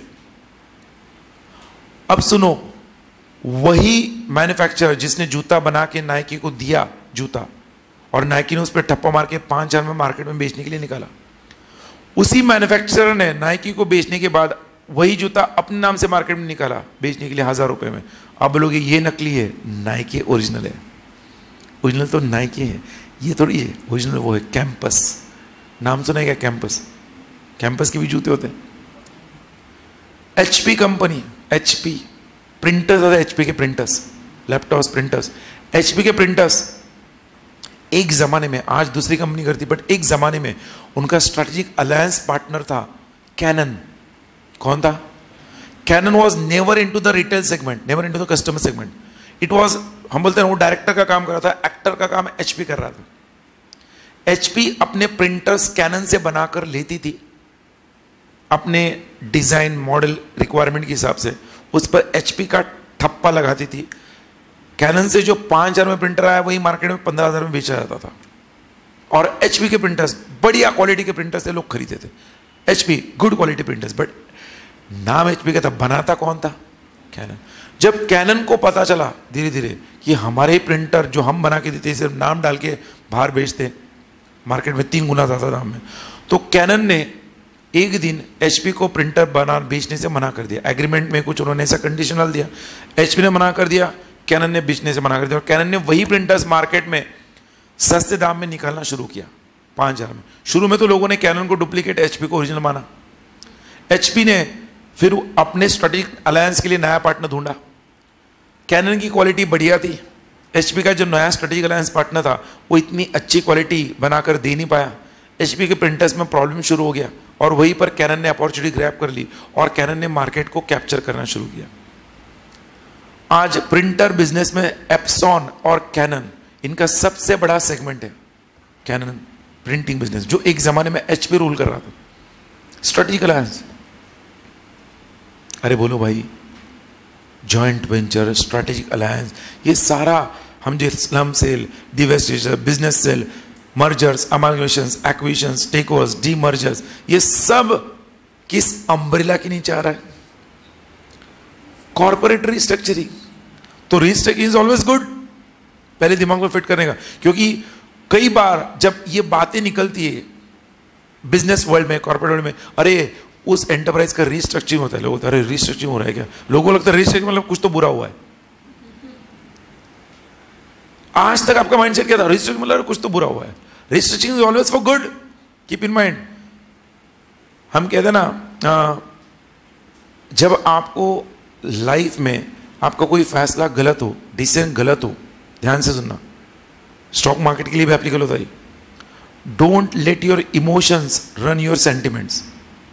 अगर आपका बिजनेस डिसीजन गलत है, कितने भी आप बड़े क्यों ना हो, take one step back, take one step back, do your homework, do restructuring and again launch a fresh assault. फिर वो फ्रेजेस प्रोज, एक कदम आप पीछे आए तो वो छलांग मारने के लिए आए, जंप करने के लिए भी 10 कदम पीछे आना पड़ता है। अरे हो कि नहीं भाई? हो गया ना, चैप्टर इज ओवर। मतलब chapter number 1 types of restructuring is over. उसका बेसिक यही तो इस चैप्टर में पढ़ना है बॉस। अब आज का आपका होमवर्क क्या है? जो हमने मीनिंग देखा है, ये सब कुछ मैं आपको वहीं पर पेज नंबर 3 आपका नोट्स का दिख रहा है, पेज नंबर 3, ये सुनो, common ways to carry out restructuring process, मिला कि नहीं? मैं आपको जो बोल रहा हूं, सब लोग ध्यान सुना, सिर्फ आपको ओरियो करके आना है, अंडरलाइन करके आना है, क्या है वो समझना है, उसके ऊपर हमारा कल का डिस्कशन है। आप वहीं पर पेज नंबर 3 पर जहां पे टर्म लिखा है मर्जर्स ऑब्लिक अमालगेशन, मिला है? मिला है क्या? वहां पर आप लिखोगे mergers oblique amalgamation, refer question 1, 4, 14 and 17, page number में नहीं दे रहा हूं, क्वेश्चन नंबर 14 एंड 17, फिर जो भी पेज नंबर पे होगा आप देख लेना। अरे बोलो भाई, मर्जर अमालगेशन अंदर क्या लिखोगे? रेफर क्वेश्चन 1, 4, 14 एंड 17, आ गए? फिर एक्विजिशंस और टेक ओवर्स के लिए आप लिखो refer question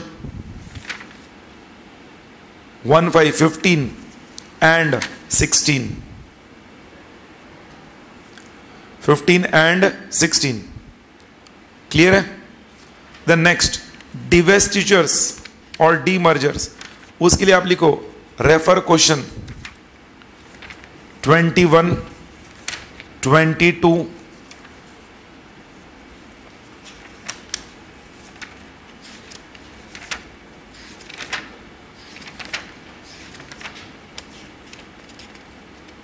and question number 6। तो 6 के बाद क्या बोला मैंने? 21, 22, क्लियर है?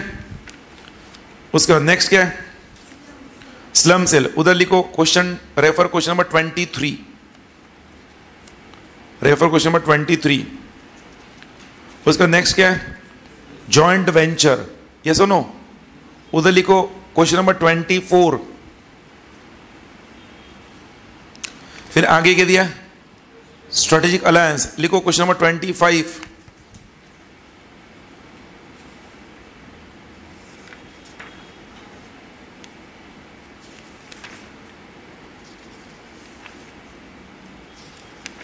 एंड लास्ट में क्या लिखा है? लिखा है ना, उधर आप लिखो क्वेश्चन 27 to 48। उसके बाद आप वहीं पर लिखो कॉमा करके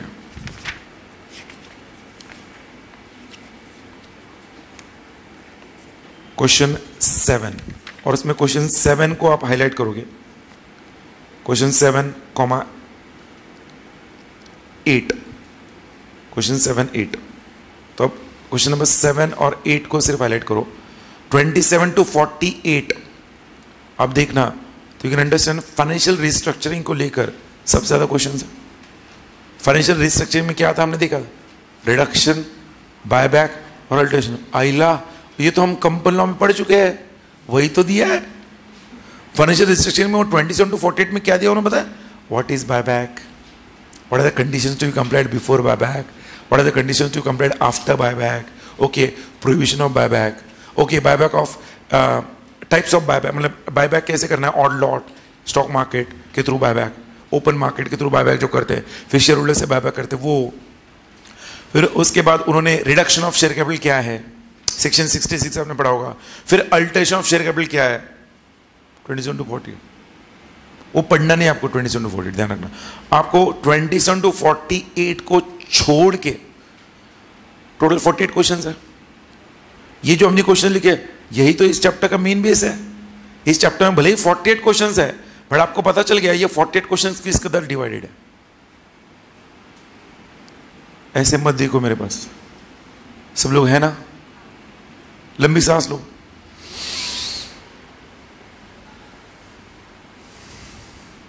फिर से लो, होल्ड करो, उसको सांस को सर के यहां तक लेके जाओ, ब्रेन में ऐसे जा रहा है, ऐसे इमेजिन करो, और धीरे धीरे रिलीज करो, एकदम धीरे धीरे, जितना धीरे धीरे रिलीज कर सकते हो उतना फायदा है। एक बार फिर से लो,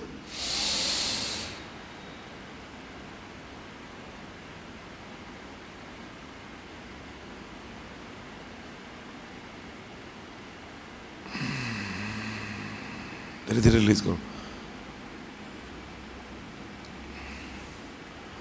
अगर आप धीरे धीरे रिलीज करोगे ना, आपको पता चलेगा गर्म हवा आपकी नाक के यहाँ से बाहर जा रहा है। The reason is this gives your brain calmness. मैं मजाक के लिए नहीं बोल रहा हूँ, ये हकीकत बोल रहा हूँ। जब भी आप पढ़ाई करो, जब भी आप थियरी पढ़ो, खास करके 1 घंटा सवा घंटा की पढ़ाई हो गई, आपको ब्रेक लेने की जरूरत नहीं, बाहर जाके पानी भी नहीं पी के 4 लोगों से बात करने की जरूरत नहीं। 4 मिनट 5 मिनट अपनी जगह पे बैठे रहो, आंखें बंद करके, और जिस तरह से मैंने बोला है,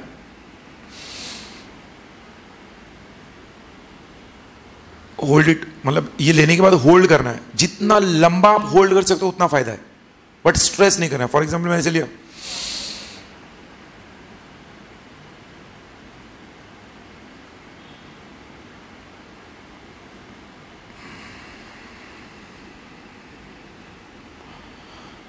बहुत सिंपल सिंपल टेक्निक्स है to reduce your stress, to focus, to increase your concentration and to get less distracted.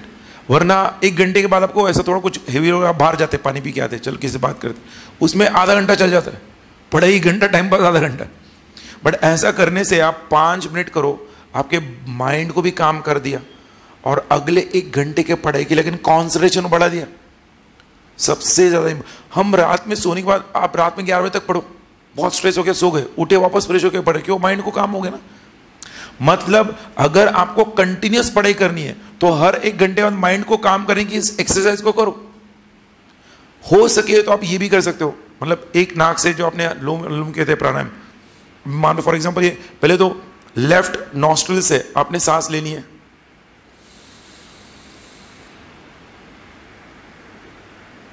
Hold करनी है पूरे, और फिर राइट नॉस्ट्रिल से सांस को छोड़नी है, और ये पैकेज में इंक्लूडेड है।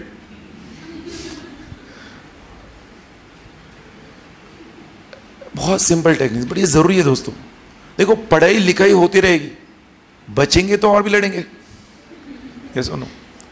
सो yes, the chapter number 1 completes bird's eye view types of restructuring. मेरे हिसाब से आज का हमारा जो डिस्कशन है काफी फ्रूटफुल रहा है।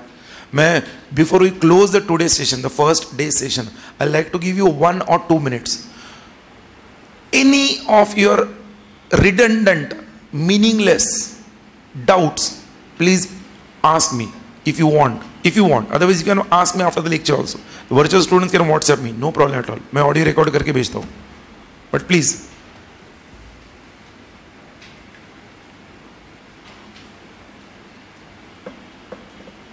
देखो, समझा है तो अच्छी बात है, नहीं समझा है तो वो डेंजर है। I hope I am reaching to you. अरे हाँ कि ना, कभी बोलो हाँ, मुंह से भी बोलो हाँ, अच्छा लगता है ऐसा बोल के। I am reaching to you, बोलो भाई बोलो। एक्सप्रेशन जिंदगी की चाबी है, उसके बगैर कुछ नहीं होता जिंदगी में, ध्यान रख। आप समझ गए? यू टू एक्सप्रेस, अदरवाइज जिंदगी भर पछताना पड़ता है। ठीक है? Yes, so that's all for the day. कल जैसे मैंने कहा, आज का आपका होमवर्क क्या है? एक्सेप्ट क्वेश्चन नंबर 27 to 48 जो है वो आप नहीं देखोगे, बट जो बाकी क्वेश्चन में देखे, जस्ट ओवरव्यू, ऊपर ऊपरी, अच्छा ये ऐसा है, ठीक है इसमें ये टर्म है, ओके ओके। कल के अंडरस्टैंडिंग में ज्यादा अच्छे से समझेगा। और कल के इसमें मैं आपको इसी को लेकर जो क्वेश्चंस है उसी के आपके नोट्स में सिंपल टर्म्स में पॉइंट्स लिख के दूंगा, उसको एलैबोरेट करना है, आपके पास क्वेश्चन आंसर्स है। ठीक है? Stop for the day, thank you.